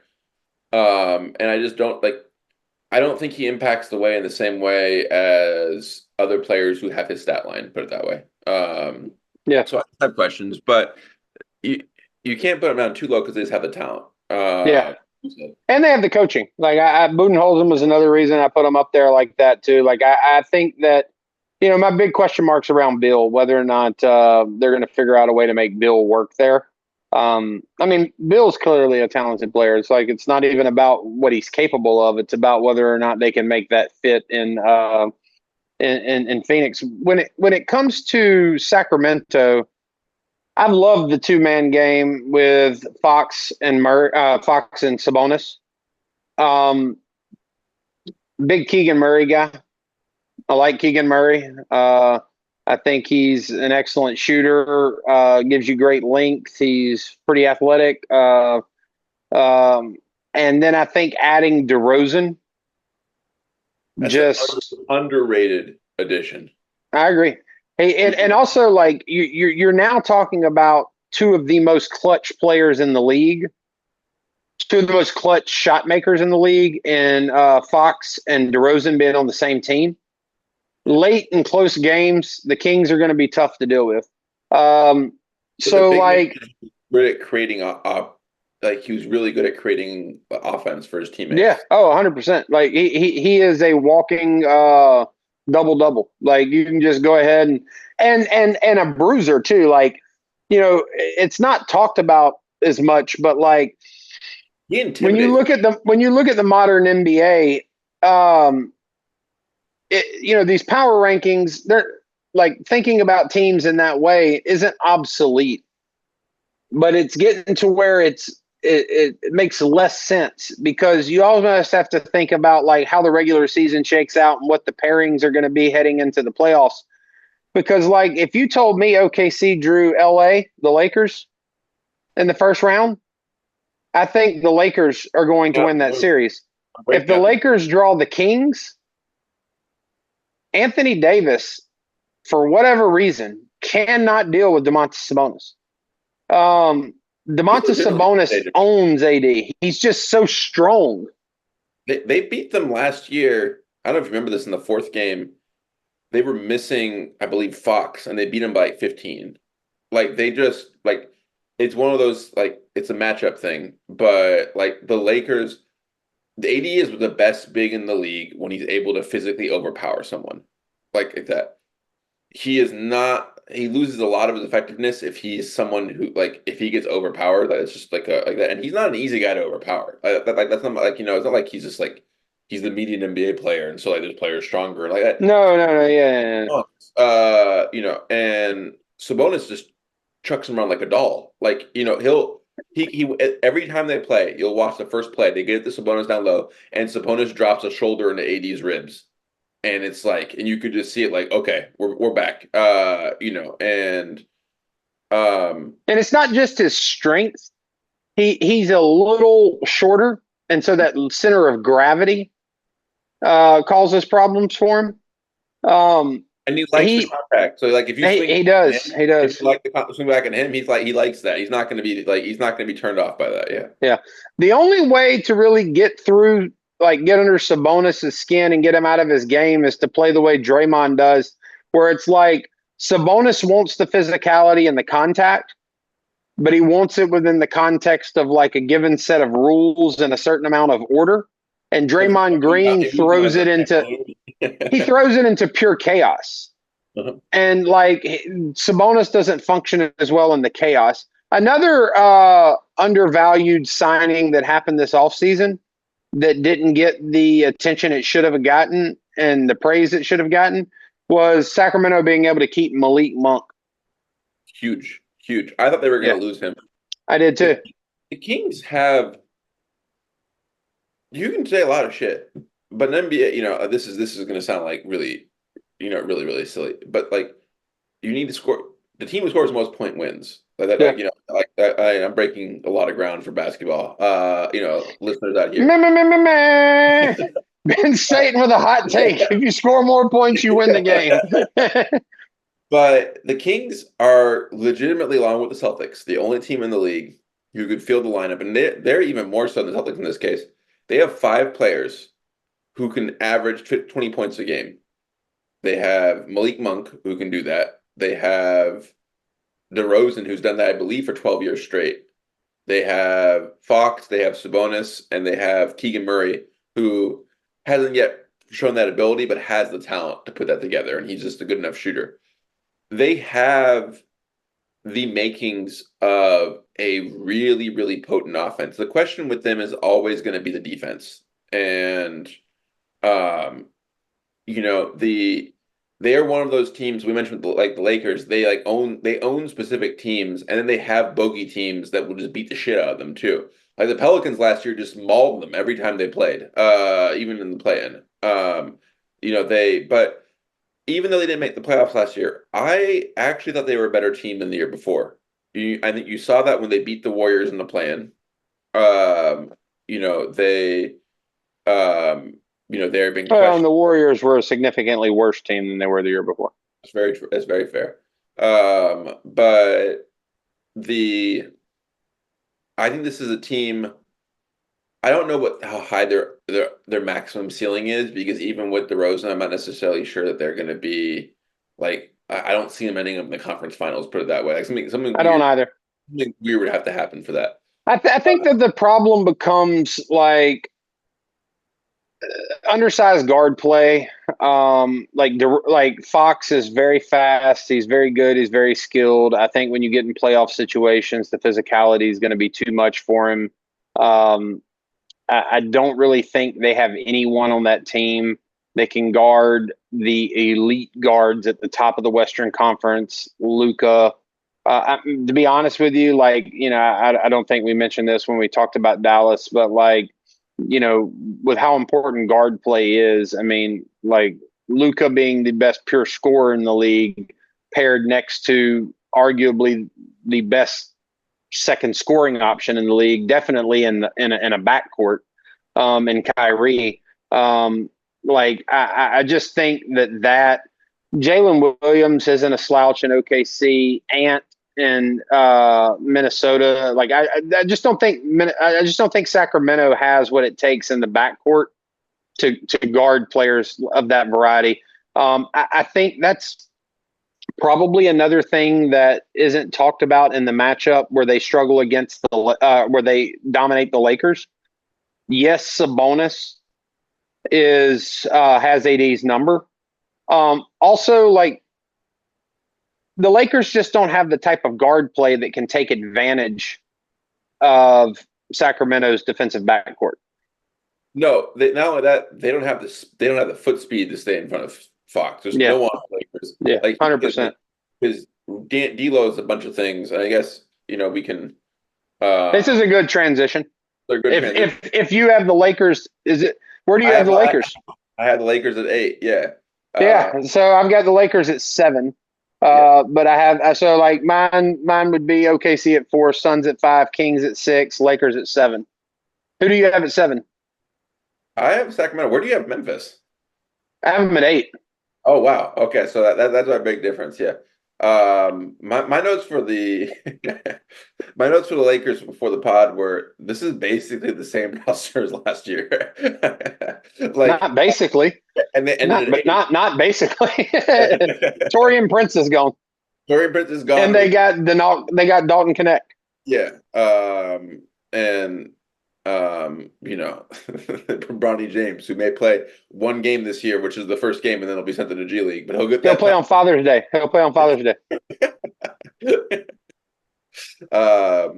But I'm serious though. I bet you anything. If he's in the G League when Father's Day comes around, they're calling him up. Yeah, or they send, or if they're playing, the G League team is playing. LeBron's going to the G League. Yeah, LeBron's going down to the G League for a game. I think they ended in an 8th. This is a better team than people than they're talked about. They get shat on a lot in the press, and I think I think the problem with the Lakers is they have they've done the same thing last couple of years where they've started off the year kind of shambolically and then had actually really good second halves, really, really solid second halves. Especially post trade deadline. Post trade deadline. And then one of them was because they just revamped the team. The other one was just because they started just to get into gear after the coach had been doing mad scientist shit with lineups. But I don't the team last year. A part of the leap they took was D'Lo in the regular season, playing at a near all-star level in the second half of the year. There was a stretch where he was an easy all-star level. Yeah, and then he implodes in the playoffs. He just collapses into a heap of nothingness. I think that they have another issue, which is that they're doing this thing. They clearly want to make a big move. Last year I thought it was going to really bite him in the ass. I thought D'Lo was just going to check out. He did the opposite. He locked in. He's been doing some weird shit online where he had a whole post that he was as good as Steph Curry, and all that. But the big question with them is, do you think he can hit the same level as last year? Well, I think so. So my thing with the Lakers is this, and I'll admit, huge LeBron fan, never been a Lakers fan per se, but I'm a huge LeBron fan, and I've kind of just followed him, and I end up secondarily rooting for whatever team he's on because I want him to succeed. Yes. So I have some skin in the game with the Lakers. Oh yeah. But as a result, I have been brought to this point where I'm like in a relationship with this person that I think is going to change. And they're going to treat me better, but they don't. And like, and so, but they always do something that leads you to believe that they will. Yes. You mentioned a couple years ago, get to the trade deadline. It's a completely revamped roster.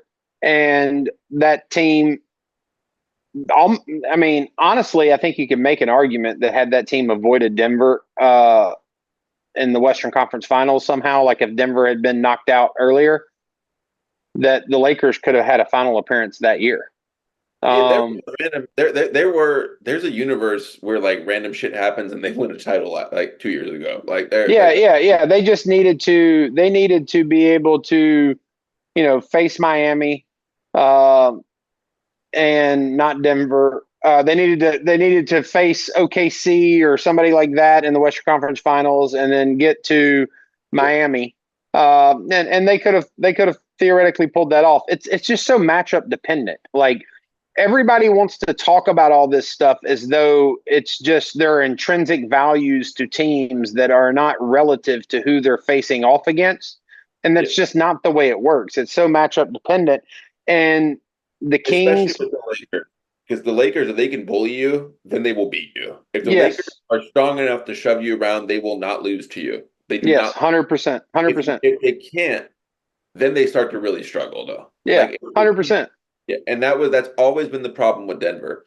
Denver does this weird thing, and it was particularly last year, which had like Denver would sleepwalk through the first 3 quarters of a game, spot them 15 points, and then run back like a 16-0 run just to get a 1-point lead, and then hang on to that lead for dear life for the last 5.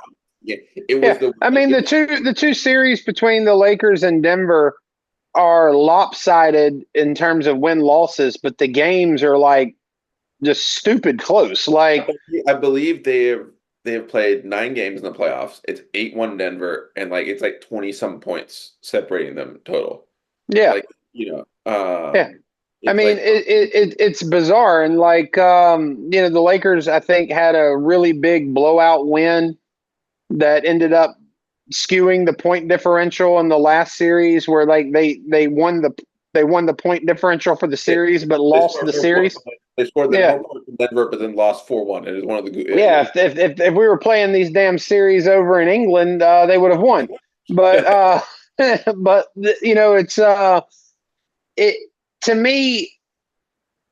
Here's what they've done this year that it has me back to thinking that my boo's going to treat me good.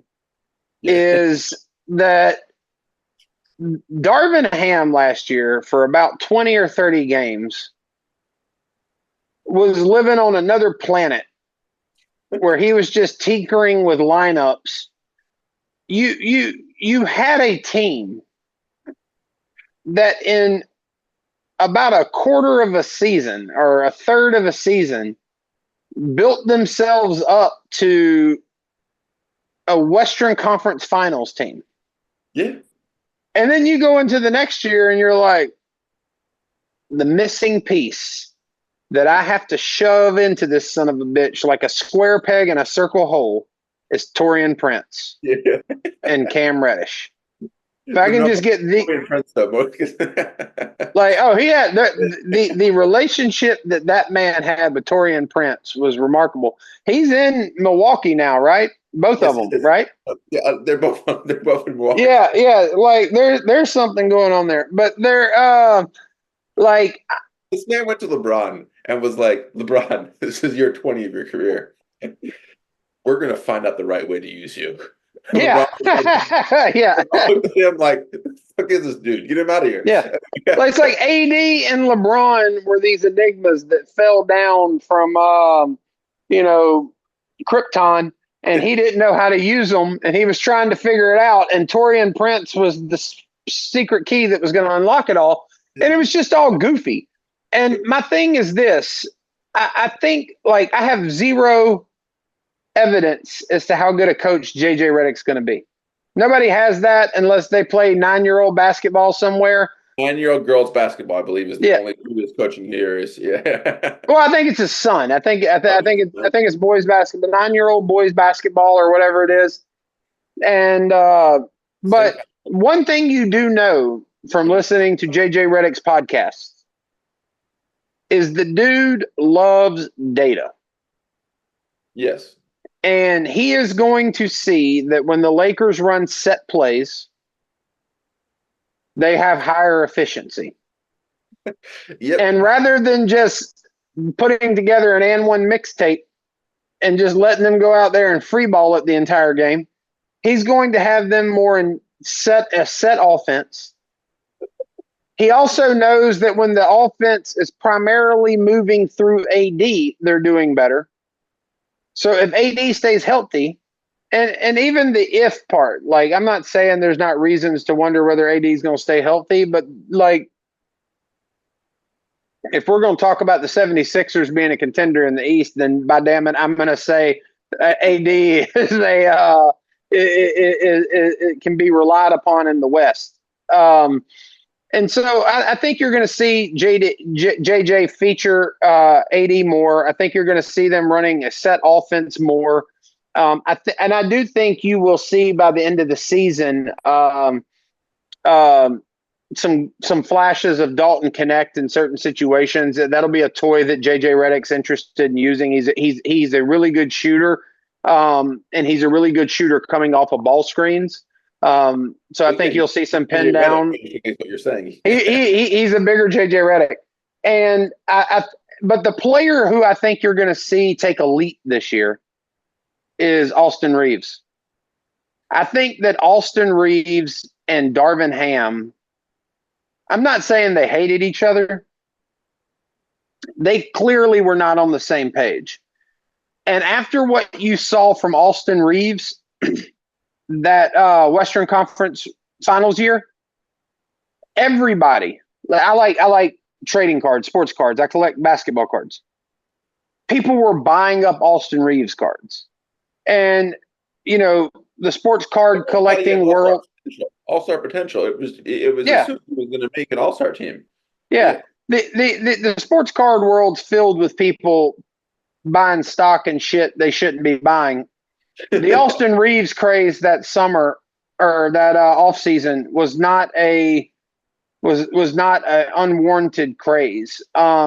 He was improperly used last year. I think you'll see him featured more in the offense in ways that are designed to get him into positions where he can score. And he's really adept at creating contact and getting to the free throw line on drives.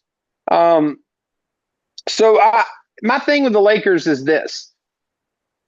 In each of the last two seasons, especially last year, they could have finished much higher in the standings. And if they finish higher in the standings, they get a better draw in the playoffs. Yes. And I think that you're going to see them you could see them fooling around with a play-in spot again. I think it's possible. But I also think there's more variance with the Lakers than any other team, in my opinion, because them and Memphis, them are the two wild cards in the West to me, because you could see both of them in a play-in situation. Yep. You could see them facing each other in a 4-5 game. And with Memphis, I think there's more potential for what you described earlier, where they're actually breaking into the top four. But like just better coaching and sane decision-making will lead to better outcomes for the Lakers without updating the roster. I agree. I think the last thing I'll say to the Lakers, they had the only time I've ever seen a mic'd up moment in an ESPN game that's been worthwhile was early in the season where Darvin Ham was talking to LeBron and like going over a play, and you saw LeBron take a pause. He's mic'd up, and he goes, "You know I can play point guard, right?" Yeah. And then he went to the Olympics and played point guard the entire time and won MVP. Yeah. Yeah. But at the time, they're like, look at them talking. And it's like, LeBron's not happy if he's telling coach, buddy, I can play point guard, right? Well, but also, like, there's a lot of talk about putting LeBron in the low post or the high post and letting him work with his back to the goal. I'm not opposed to that. LeBron can do whatever the hell he wants. But like the thing with him too is I don't want him bringing the ball up the court. Have D'Lo bring the ball up the court and then do it very much like Sacramento does with Sabonis and put the half court offense in the hand of LeBron and let AD and D'Lo move off of the ball. Unfortunately, that's not something D'Lo's great at, is moving off the ball. No, and they got to, and, I think there's a whole other D'Lo conversation for another time. But I think the other thing with the Lakers, that there could be a big change during the season. I think that I agree. They are a team that could swing, and we could have this conversation of the year when we do a review of of our rankings. And I agree completely. Well, they randomly ended up with some third player. But yeah, who did you have at you had Memphis at 8, right? So yeah. So let's have some fun. I know that there's one team you're really wanting to get to at the southernmost end of the I-35 corridor in Texas. But I have a team at 9 that is at the southernmost point of the I-10 corridor here in Louisiana. And it's the Pelicans. And honestly, dude, at this point in the Zion Williamson project, a 9 slot is so profoundly disappointing. 2 years ago, I thought he had the potential to be a top 10 player of all time. I still think he does. The issue is this. When you look at the Pelicans, first of all, I only have them in the 9 slot because I think that I cannot foresee a world in which Brandon Ingram finishes the season in New Orleans. To me, we've gone so far down that road to crash two metaphors together that ship has sailed. And I think that he will be leveraged for a piece at the 5. I don't know where that's going to come from. I don't know if Brooklyn's accidentally winning too many games and they got to get rid of Claxton. I don't know if Atlanta's accidentally losing too many games and they blow it up and Capella's gone. I don't know if Portland ends up sending DeAndre Ayton. I don't know where the 5 is coming from, but right up there next to OKC in terms of just bizarre takes. It's not bizarre on the OKC stuff. I just think it's heavily exaggerated for clicks and the fetishization of young, exciting teams is what drives the OKC thing. But a bizarre take has truly been the media's just full on embracing of the idea that, what New Orleans is wanting to do is play Zion at the 5. That would be the goofiest for so many reasons, but just to entertain two of the reasons why this is so dumb. To say we're going to play Zion at the 5 would mean that might as well. I mean, I'm literally the biggest person on the floor if you put me out there with them. And then 2 is, in what world do you say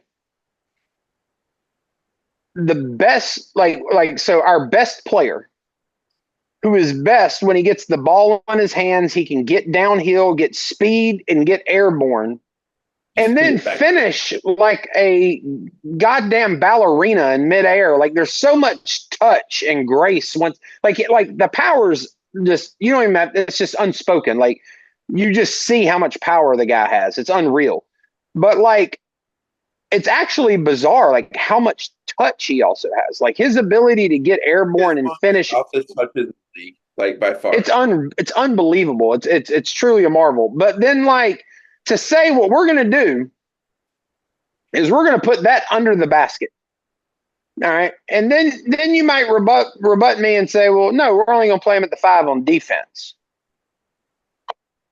He doesn't block shots or rebound. So like, Well, and then who in their right mind goes, look, we've had this guy who's a generational talent.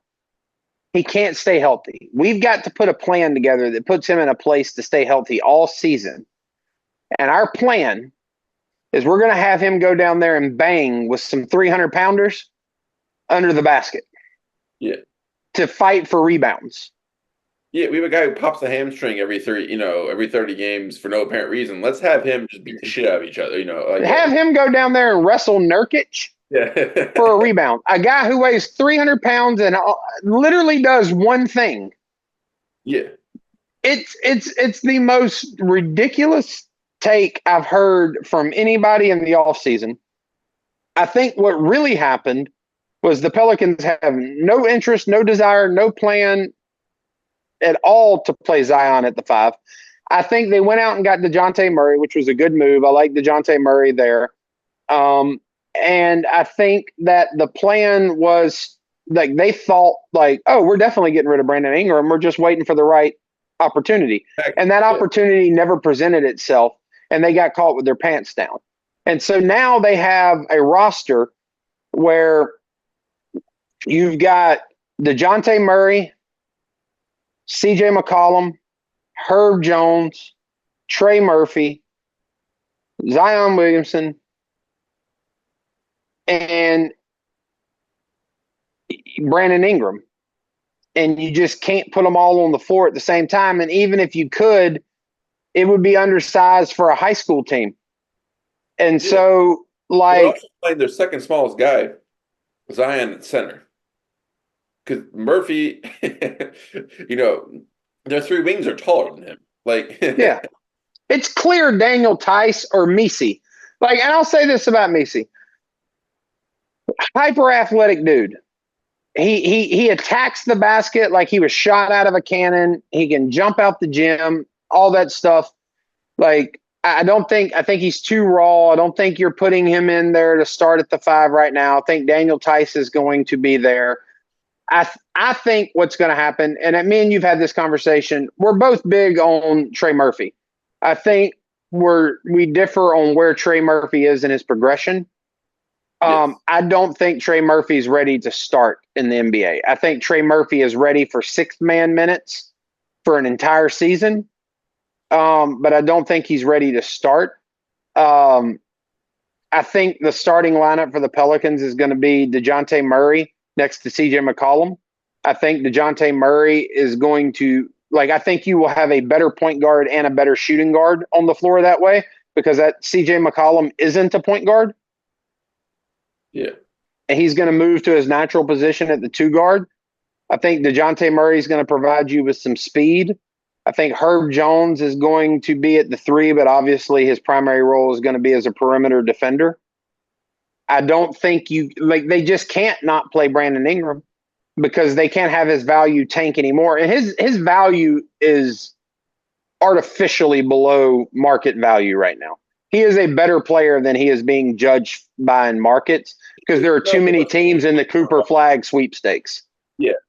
No, I think they went into the offseason thinking, look, we're just going to, we have this chip in Brandon Ingram. Let's trade him for, at worst, we'll get a Jared Allen, or Nick Claxton. And, and then none of them came available. Jonathan Isaac, they're going to try to pull some, whichever one, Orlando, obviously I think it would be Isaac, but if they wanted to part ways with Isaac or Wendell Carter. They got Wendell Carter for him. I'd be like, I think I don't think they could get him. I also think Orlando would be like, what do you want us to do with Brandon Ingram? We have 4 of those. Yeah. They open the door. It's we already got a Brandon Ingram. Okay. Yeah. No, if you have the gold, we got a German Brandon Ingram over here. We can't do anything with that.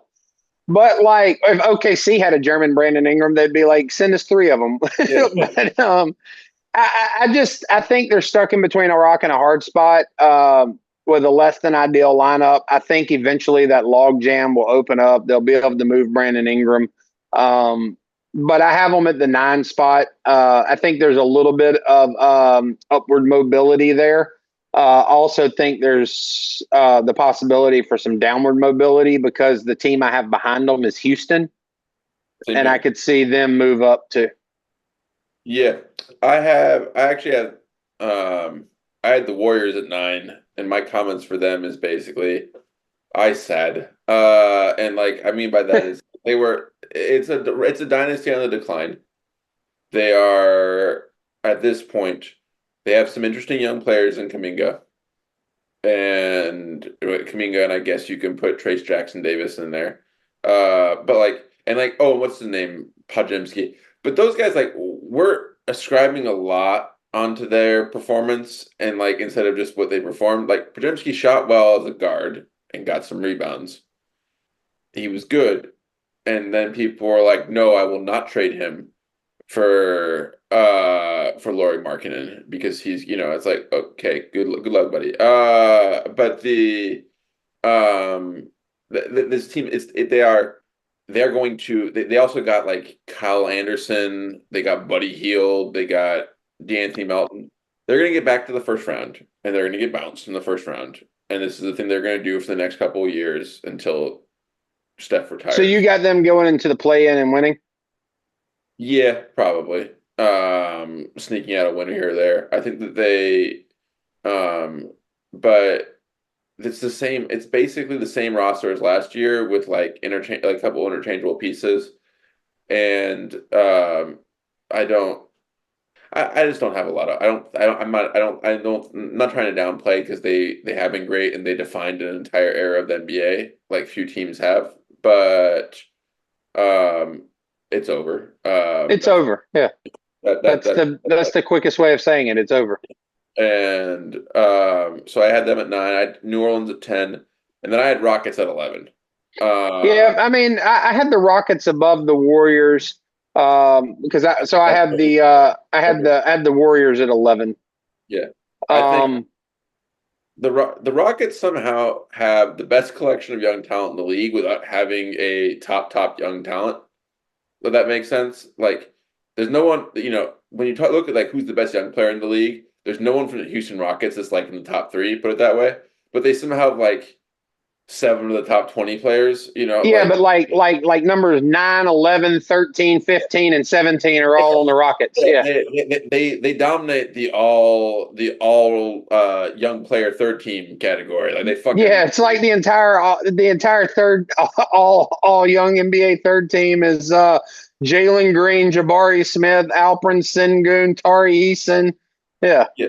Now, if you talk to their fans, they all think that their players are like the future of everything, and they don't want to trade any of them. And it's like, great, you have Cam Whitmore, you have Tari Eason, and you have 11 two guards on one team that all have the exact same timeline. Yeah, what exactly are you going to do with all of them? Yeah, I forgot about Thompson. Yeah, I think that they have some potential.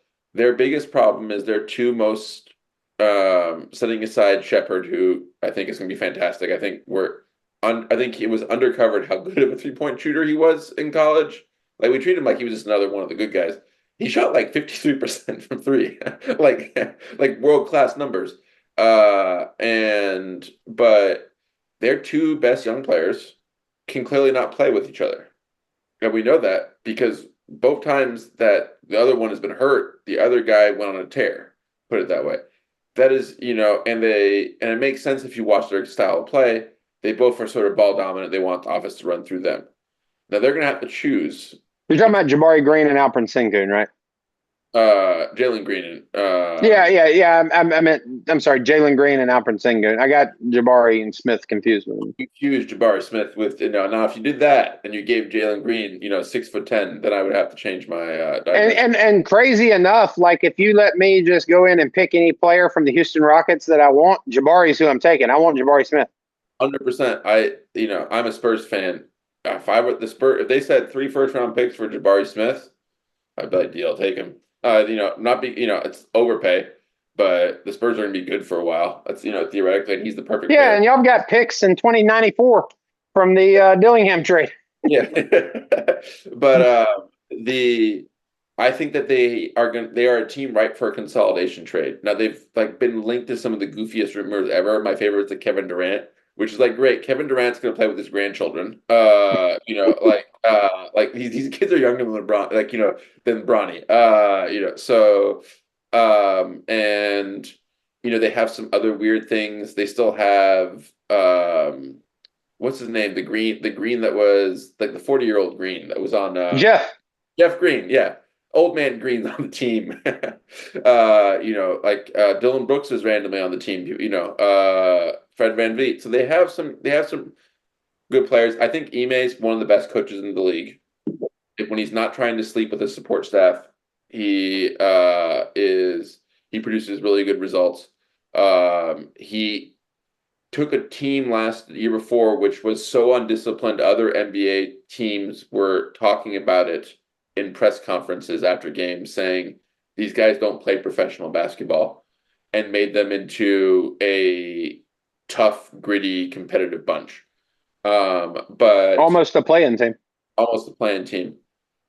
They have the talent to be really good. They are not there yet. They are 2 years away, and they are a consolidation trade. They have to choose amongst their young players. There's just no other way around it. The interesting thing about them, what makes them one of the more fascinating stories, is there's not actually a lot of times people say, oh, like they could go either way. There's one way, there's a 70-30 chance of which like most people would choose one of the two options available. There's like 7 different paths with the Rockets. Yeah, they have so many assets. And like they have so many assets, and I mean, like they went from choosing the most athletic possible player in the draft 2 years ago, in Amin Thompson, but like unable to shoot, like literally unable to shoot, to choosing the smallest player, like one of the smallest players in this most recent draft, but the best shooter of all time in like Reed Shepherd. Like we're talking about best college shooter of all time. So like they have like that type, like the talent. It's like it's a menu option. You can basically choose your parameters of the player you want. And I really like Şengün. He's the guy I would choose. If I was going to build around a team for them over Jalen Green. Jalen Green, I think he's been in the league now 3-4 years, and he's still inconsistent. That's a really big red flag for me. I know he's very young, but I think that this is having him at 10-11 is probably going to be accurate, and they make the play-in. Yeah, the only thing I'll really say about the Rockets is I agree with everything that you've said. Like, I mean, they almost have like enough young talent within their current organization's, depth chart that they could do their own draft from within that to determine like what kind of team they wanted to build. Yeah. My thing with Jalen Green is this. I agree with you. If I'm looking at production and like play on the court right now on a consistent basis, like Şengün is the player on that team I would want to build around. I think Jabari Smith is the best glue piece on that team. To me, the thing about Jalen Green is that he's the player when I watch that if I go, if it hits, if he puts it together, he has the most potential for being a big impact difference maker for that team. Yeah, he becomes like a proto ant in that case. Honestly. Yeah. And so I it would be hard for me to part ways with him without knowing that like this is the best we're going to get from him. And he's shown like flashes where it becomes like, damn it, I wanted to move on from you. I wanted to quit you, but you just won't let me. Yes. No, he's that type of player who's going to be like 27, and teams are going to be like, if only he hits. And because he's not a bad player. Like I don't want to make it seem like that. Like he's not a bad player. It's right now he's wildly inconsistent, and his decision making is still not good. Like yeah, I agree completely. So who do you have after Houston and the 11 seed? I have the future GOAT, Wemby, and his supporting cast, which is called the Spurs. So do I. Yeah, I think I'm a Spurs fan. I've been a Spurs fan forever. We have one painting in our house hanging, and it's a painting of Tim Duncan. It's that way for a reason. But um, I grew up watching them. I was a big Bulls fan, and as a kid, I was born 91. We all were. Yeah, and I remember You were either a Bulls fan or you lived in Boston. Yes. And I became a fan of them mostly. I remember because I was 8. I was trying to find what team I'm going to see next, and I saw ESPN highlight where Steve Kerr was on the Spurs. Like, this is my team. And I followed them ever since. And I must say, last year I watched the Detroit Pistons, who lost 30 games in a row, and their offense was more cohesive than the Spurs was for large chunks. That team was unable to throw entry passes, and I know that it was talked about, but you had professional players who did not understand the concept of entry passes. They had a point guard in Sohan who didn't know how to look to one side of the court. Like, he was like a ping pong player that forgot that there was, half the court. And, despite that, chaos, which it got a little better over the course of the year, but not really. Trey Jones stabilized it some. Trey Jones stabilized it. By the end of the year, for the last 20, 30 games, the Spurs were a 500 team because Wemby was averaging 23 points, 12 rebounds, close to 5 assists, 4 blocks, and 2 steals. And that was as a rookie. That was a lot, and they materially had a material impact on the playoffs last year by beating Denver in the last game of the season, coming back and beating Denver, which then threw Denver into a position where they had to play Minnesota in the second round. It also screwed the Lakers. It did screw, yeah, it screwed the Lakers 100%, yeah, and because they would have played OKC otherwise, I believe, and they probably would have won that first round. But I think that what they've done this year is, and we could have a whole other podcast about just, the sort of what I call fetishization of draft picks by by ESPN, the talking heads. It's like a lot of them talk about the goal is not winning NBA titles, to have 15 first-round picks in the next 10 years, and I don't. They're redeemable. If you collect 1,300 of them, you can redeem them for an NBA championship. I literally had Tim Bontemps on ESPN who was saying it was a great thing the Spurs traded a lottery pick, now for 2 picks in 2030 because one of them could be a lottery pick in the future. And that to me was one of the funnier things I ever heard. It was like from a sitcom. It's like, look, you can get a car or you can get this box. Well, you should maybe take the box. There could be a car in there. But, except for if you look into that car that they're offering you in San Antonio, and you get them to roll the windows down, and you look in the driver's seat, and you see Chris Paul. Yeah. And then you look in the passenger seat, and you see Rob Dillingham learning how to drive from his mentor, Chris Paul. And then Wemby with half of his torso sticking out the back window so he can fit in the back seat of that Ford Fiesta.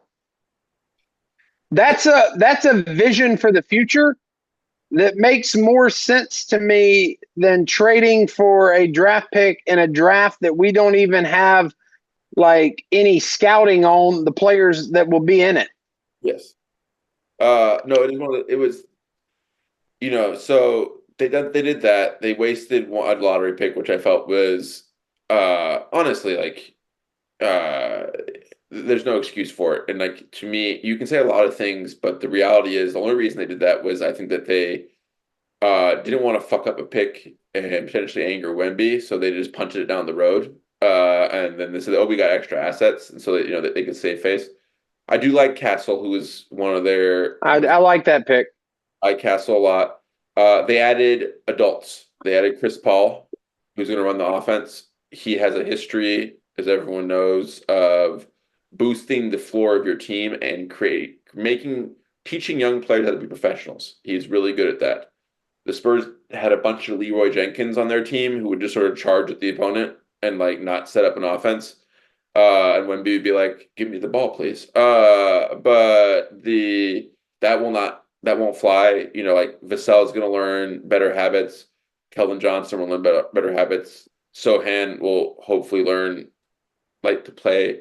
And I rag on him a lot, but like he has physical tools to be a really, really good player if he can get a jump shot. He right now plays kind of like an airhead. That's just the nicest way to put it. Like it's just like, what are you doing? And like he could really learn from the mentorship. Harrison Barnes is also there. Like people talk like that's going to be great. I don't know if you watched Harrison Barnes last year. He kind of forgot how to defend. And I don't like. I think that he also. I don't know. I just don't know how much he plays. I think he might start like half the year and then be a guy who's like there's a buyout. I think he's like that. And then there's my favorite player in the NBA. Yeah, Mukhelashvili, who the Spurs.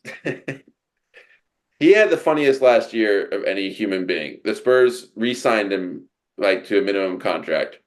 Did not play him for like the first 5 weeks of the season. He asked to be sent to the G League. He put up a 30-30 game in the G League and came back thinking he was going to get minutes. They didn't play him again. And then they played him for the last 15 games of the year, and the Spurs went 8-7, and he averaged like 15-10. Because he was one of the only players who understood like how to play with Wemby like instinctively. He's the type of player you want to run Wemby. I'm not saying he's going to be the greatest, but he's 6'8". He's strong. He's physical. He likes to fight. He can shoot. He can dribble. He can pass. And he plays basketball with his head up, which is not a thing that all the Spurs players do. And so they have more of those players. Now, there's a universe where I see the Wemby taking a leap and suddenly being a top 5 player, and they randomly end up in the play-in, like like number 10 seed. I think that universe is unlikely. I think he makes a leap, but I don't think he's a top 5 player. I think he's probably a top 10 player next year. But I think that their floor is a lot higher. I don't necessarily know how high their ceiling is, and I think it's hard for anyone to predict because that's going to be solely based on Wemby. But for them, honestly, the biggest thing that they could work on is they need to learn better professional habits. And this team could look, even if they don't necessarily improve that much in the winning category, you could see a situation where they look a lot better because their players now have structure around them. Like they now are doing the right basketball play. And for Spurs fans around, that's going to be a big improvement. But I have them in number 12. I think that's probably a safe space. I could see them leapfrogging the Rockets in a situation and the Pelicans, especially if the Pelicans center the thing doesn't happen. I think, well, I mean, I could actually see them leapfrogging the Warriors in some situation. I think the Warriors have a potential for implosion. Like if I think that of the 3 teams you just named, the team this is based on the idea that, well, like with the Pelicans, Herb Jones, DeJounte Murray, like if no trade happens, Herb Jones, DeJounte Murray, CJ McCollum, Brandon Ingram, Trey Murphy, and Zion Williamson is just way too talented of a roster. Like the 9-10 spot is implosion. Yes. Like that's like, to me, that's their floor. And I actually part of the reason I think the take on Zion playing center is so stupid is because like Daniel Tice is not what you like. If you're looking to contend and maximize the talent that you have on your team, Daniel Tice is not who you go get. But Daniel Tice is not so bad a center that playing him at the 5 means that you just are basically a tanking team whenever you're surrounded with that type of talent. He was a backup on the Clippers last year. He was and he looked really good for Germany in the World and the Olympics this year. Like I don't have any like to me the 9 seed is them. That is the implosion. If you woke up tomorrow and just for the sake of conversation, Brandon Ingram was in Orlando and Jonathan Isaac was coming to New Orleans, I'd probably bump them up to the 7-8 spot. But like, I think Houston is a team that could punch above their weight, below their weight, completely implode, improve. I have no idea what the hell is going to happen in Houston. I think it is an complete crapshoot. I think the Warriors are the team that, like, if I had to bet money, a team was going to implode. Because, like, look, I'm like, I understand. Yeah, and I mean, and the other thing too is like, all the talk about Klay Thompson, like, that's a veteran presence in the locker room who's a pretty level-headed, serious guy that carries a lot of weight in the Bay Area. Like, it's that's some serious glue to help try to hold all that together. And he's not, like we talked about earlier, people talked about him like he was just a trash player. He was consistently, over the course of the season, like the second or third best offensive player on that team. Now, I know Golden State has to say things to keep the fan base engaged, and they can't just come out.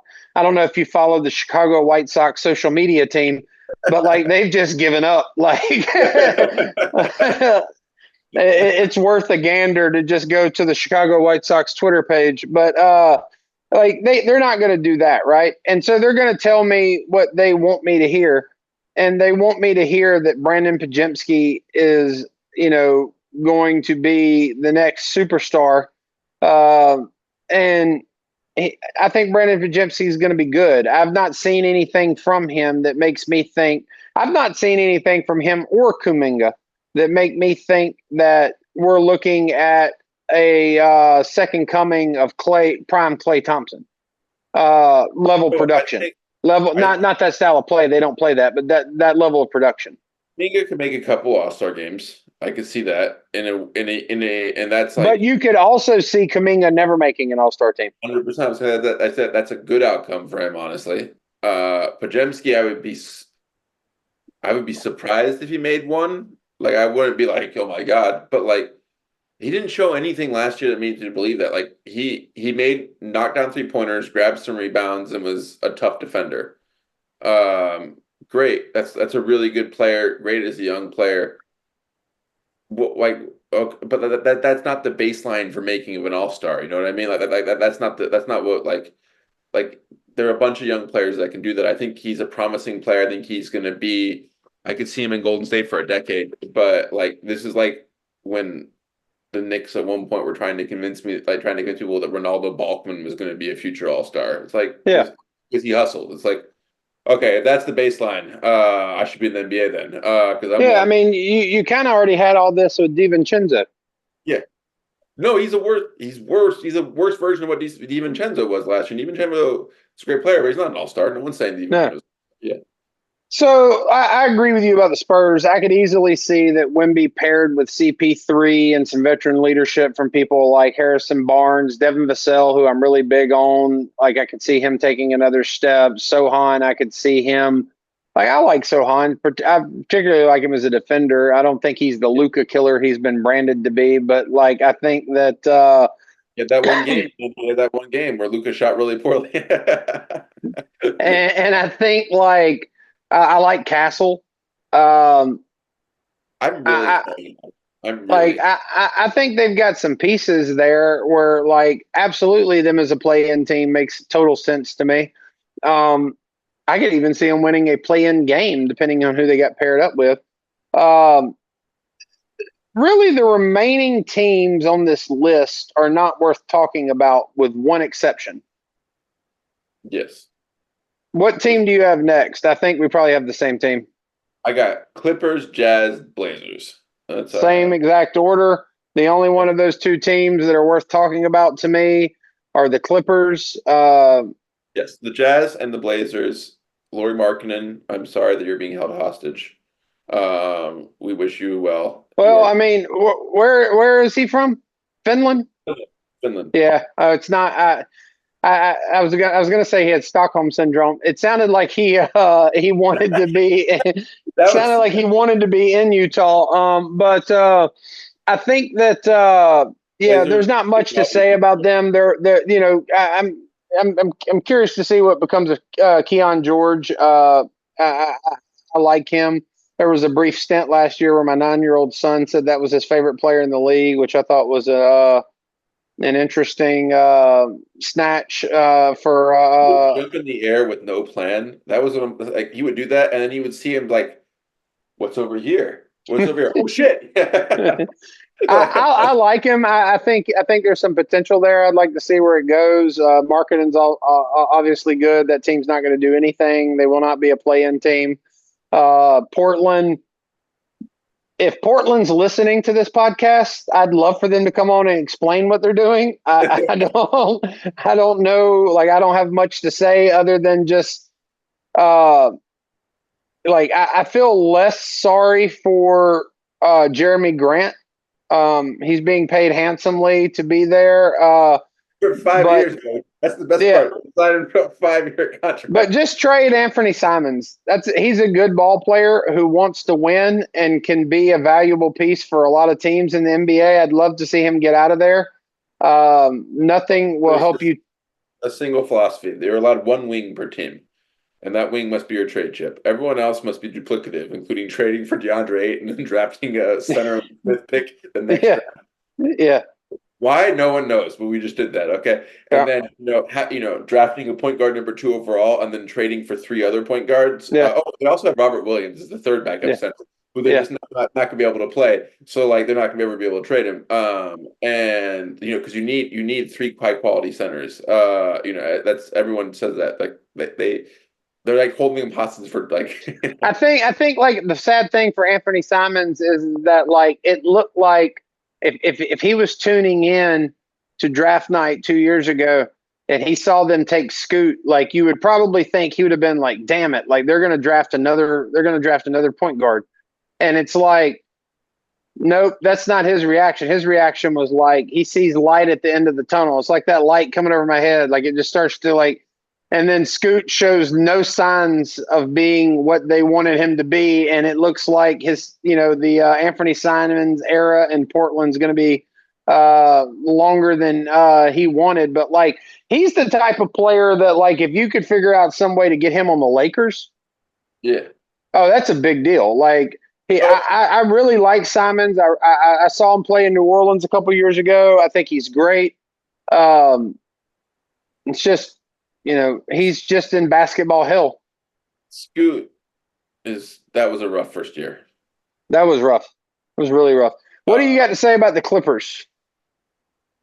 That's another team where like I would love to get their Lawrence Frank drunk and ask like, what the fuck was the point of what you did with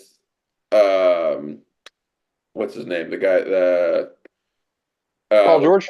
Like, what the fuck was the point of that? Like I don't I just don't understand it. Like, I don't think you guys were playoff contender with him, title contender with him, but you're definitely not without him. And like, it's not like you don't have any draft picks during this. Well, it all makes sense if you listen to the Hoop Collective or read The Athletic or The Ringer or something, because while we spent so much time talking about their OKC take, what the real takeaway was they did lose Paul George, but they got Derek Jones Jr., who was such a valuable piece for the Mavericks that them losing him made them plummet in the Western Conference power rankings.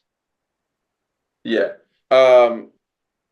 They also added Kevin Porter Jr. As they're part of their newfound passion for signing players who've had major criminal cases against them after the Josh Primo thing. They signed Josh Primo, then did not play him, which was the most confusing thing possible. The Kevin Porter Jr. sign was like, I mean, do I think he's a player who could show up and add value on the court? Absolutely. But like something has to matter sometimes more than you like, cause like the type of value, because like, let's be honest. Like I said, I live in Baton Rouge. Saints are my NFL team. I'm watching the Saints game today. I don't care about Nick Sirianni's decision-making. In fact, I want it to be as bad as it can be. But I'm watching this game, and he gets down there. There's 13 seconds left. It's 4th down and 1. He's in field goal range. There's 13 seconds before half. he goes for it on fourth down and gets stuffed. And I'm sitting there thinking to myself, like, what the hell was the point of going for that? Like, if you pick up the first down, you then just have to kick a field goal because there's no time on the other side to do anything. Like, I don't understand why you did that. Like, it doesn't make any sense. So, like, with the Clippers, like, you let Paul George leave. You're opening this new stadium with 453,000 urinals. Like, the stadium looks amazing. Like, I don't want to piss all over their stadium, pun intended, but like it looks like an amazing arena. And you're opening this new arena. The big draw for your team is an aging James Harden and somehow a Kawhi Leonard that is like when the 11 games he plays back to back a year, he looks like he could be one of the best basketball players in the world still. But like 25 on 50, 40, 90, and then yeah, like the playoffs. and once again, to the point about like the matchup thing in the Western Conference with the Lakers. Yeah. When the Clippers were healthy and when Kawhi Leonard was in the middle of one of those stretches, the Lakers still had their number. Yes, like it's just one of those weird things. But I look at this team and I think like you've just kind of let the ass fall out the bottom, and signing Kevin Porter Jr. isn't going to get you over the hump.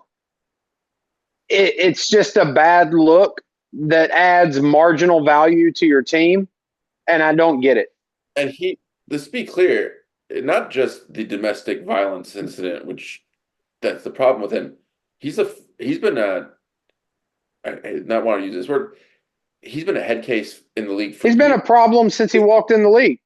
This is a guy who got kicked. He was a first-round pick who was traded during the middle of his first season. They were throwing a bowl of hot soup at an assistant coach. Yeah. In his second year, he got an argument with an assistant coach on the Rockets and drove home mid-game. He just drove home. Yeah. Like it's not like he just left. Game was still going on. He got in his car and drove home. Yeah. Like this is. And this isn't Miles Bridges where he's already in the building and you have a relationship with him and you can have some sense of like who he is and what the path forward could possibly look like. Yeah. And quite frankly, adds more value on the court. Like you can at least explain it by just the craven understanding of like he's a good basketball player, like and like.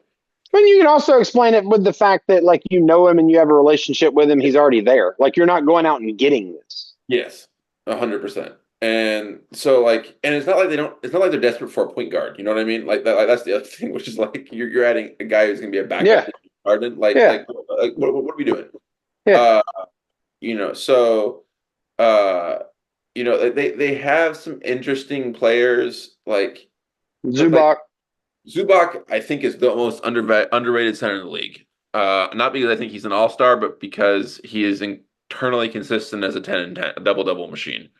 And like is very physical. That man is humongous if you've ever seen him actually at a game. Like he's like Nurkic level like size. And he's impressive. They made a bunch of really weird additions. Like, why is Chris Dunn on this team? No one knows. Why is Nick Batum back on this team? Like, what? Mo Bamba is on this team randomly. Norman Powell is still there. So, like, they're, like, just good enough that I think they're trying to sneak in and make the play-in. But, like, if Kawhi only plays 40 games this year, do you think they make the play-in? I don't either. I also don't know that if Kawhi plays 40 games, they make the play-in, because I like, while I think like you just have to, like, at a certain point, like you just have to be realistic about what Kawhi is at this point in his career. But you also have to be realistic about what the pairing, like, do I think they could have stretches this year where him and James Harden are really hot and the team's clicking and, like, there's some core pieces where there's consistency, but like, I genuinely believe that, like, that's the type of roster where a James Harden on it doesn't lift the players around it. It causes the quality of basketball to depreciate. 100%. And I don't necessarily think that James Harden is like Derek Jones Jr. makes a lot of sense as a James Harden pairing, put it that way. In fact, just to be quite honest, I don't understand what he's doing on this team to begin with. Like, Derek Jones Jr. or James Harden? Like Derek Jones Jr. James Harden I understand because I actually understood the pairing of the three of them, and like at times last year it looked good when they were all healthy. But Derek Jones Jr. is a player who the reason he's struggled in this league is he's not a great 3-point shooter, and he's a good cutter. And the only player who's really been able to unlock that ability of his is Luka. Like Luke, like his ability to like sort of dash from the 3-point line into the hoop, like if the clock was down to like 5 seconds and do something with athleticism, Luka could hit him with a lob. That was really important. I think the thinking with Derek Jones Jr. for the Clippers was, I mean, given the fact that they signed Kevin Porter Jr., the Derek Jones Jr. is by far, in a way, not the worst signing of the offseason. But I think the idea is that there's some similarities in the style of play between Luka and James Harden.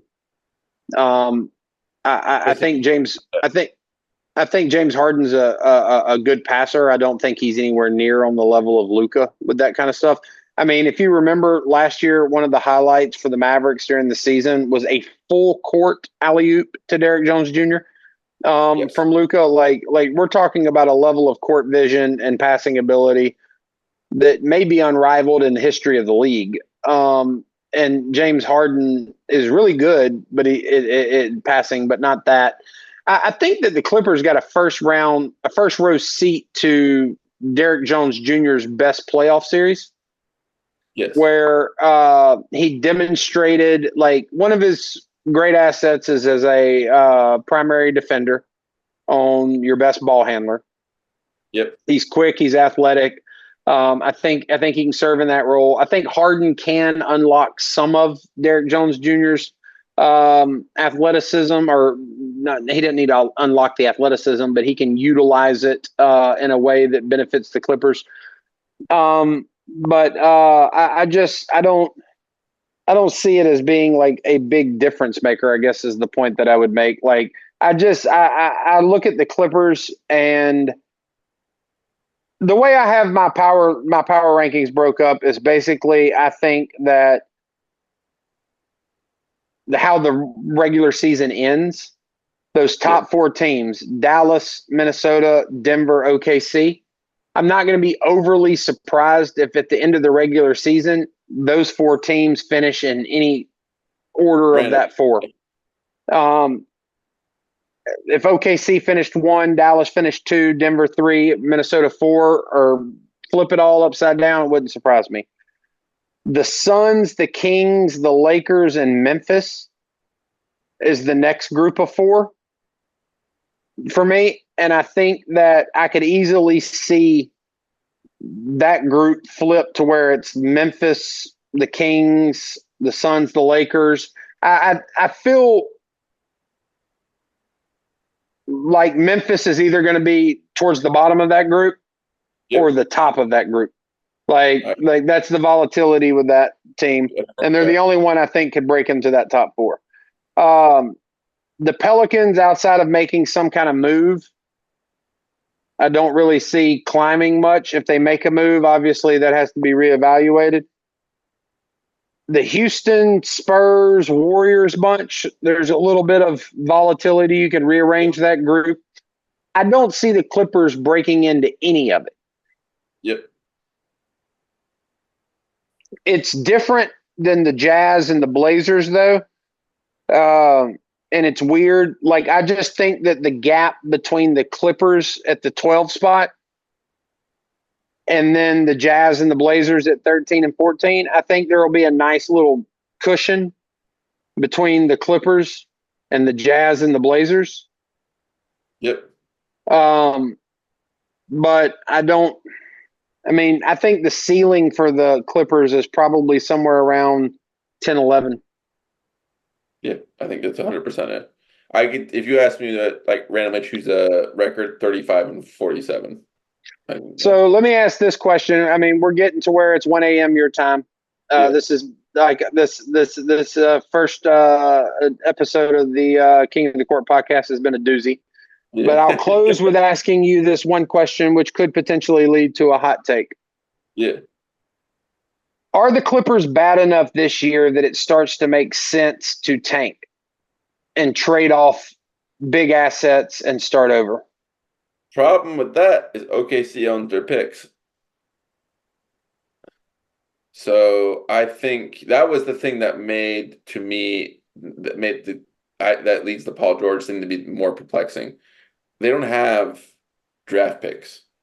The Shai Gilgeous-Alexander trade has just it's just starting to come into effect. Like so because if it wasn't, I would say 100%. I would say right now, trade away what you got and just rebuild. You got a chance for a really good draft. Like, the Kawhi era is over. I think that like, especially because one of them just left on his own. But no, I don't think I don't see a universe where a team led by James Harden and Kawhi Leonard right now. If you told me 6 years ago, I would say yes, 100%. Oh, yeah. I mean, both of these guys are like great basketball players. Like, yeah, it's just where they are in their careers. Yeah, and is good enough at this point anymore. And one of them keeps himself in great shape, but is just brittle, and the other one has not necessarily kept themselves in great shape, put it that way. So they're both I both see their decline could be rapid for other reasons. So yeah, I would be I think that they're one of the teams. I don't think that they're going to be in a situation where they're going to risk like handing over the number one pick. Put it that way. I think that they're going to win enough games to avoid that type of situation. Sure. But I don't think that I don't do you see. do you think either of those two big pieces get traded away before the end of the year? If Harden has any value, yes, I could absolutely see that go away. If Harden has any value, I could see.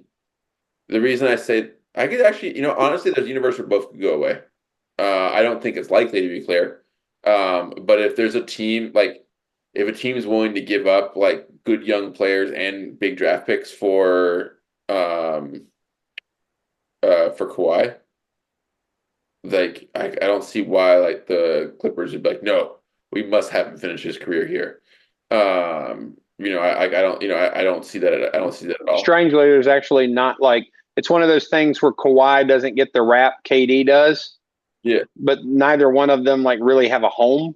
In fact, it's weird because like KD actually kind of has more of a natural home with OKC than Kawhi has with anybody, even though Kawhi won a championship in San Antonio. Like you just don't like really envision it as his natural home. No, the way that it went down to San Antonio poisoned the well there so much. Like I am one of the people that like I'm not going to begrudge someone for wanting to choose where they want to work. That's just like I understand there's much more to that than just wanting to play for a team. I don't think that you should be just because you're drafted by a team, I mean you should be shackled there. But the way he went about it, like basically going on strike for half a year and forcing the Spurs to settle for a much worse like draft package. There are Spurs fans that will hate him until he dies. Like like that, like they it's the so. Well, that was a exhaustive rundown of the Western Conference as we head into the final month before the season really kicks off. And we're going to circle back next week, and we're going to do the Eastern Conference power rankings. I don't think it's much of a spoiler for us to say that we have the Miami Heat and Heat culture at the top of that, right? Jaime So Hawkins, your future All-Star. Yeah, there we go. yeah, no, I think the suspense for the Eastern Conference is not the fact that everybody unanimously has the Boston Celtics at the top. That's a clear pick. But I'm sure we can have some fun discussing just how much Paul George acquisition in Philadelphia improves their odds of winning a title and being able to upend the defending champions, and where the New York Knicks stand now that they've lost the centerpiece of their entire team and culture in Isaiah Hartenstein. Yeah, and I think for the first time, honestly, in forever, I mean, for like literally 20 years, the East is really deep. I agree. This is a really deep Eastern Conference. Yeah, I think Indiana's undervalued.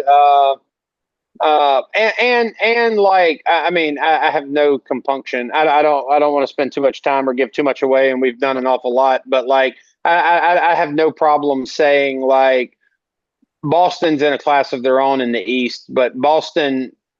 The path to the final, Shaq recently said it was one of the easiest roads to the finals he's seen in his career.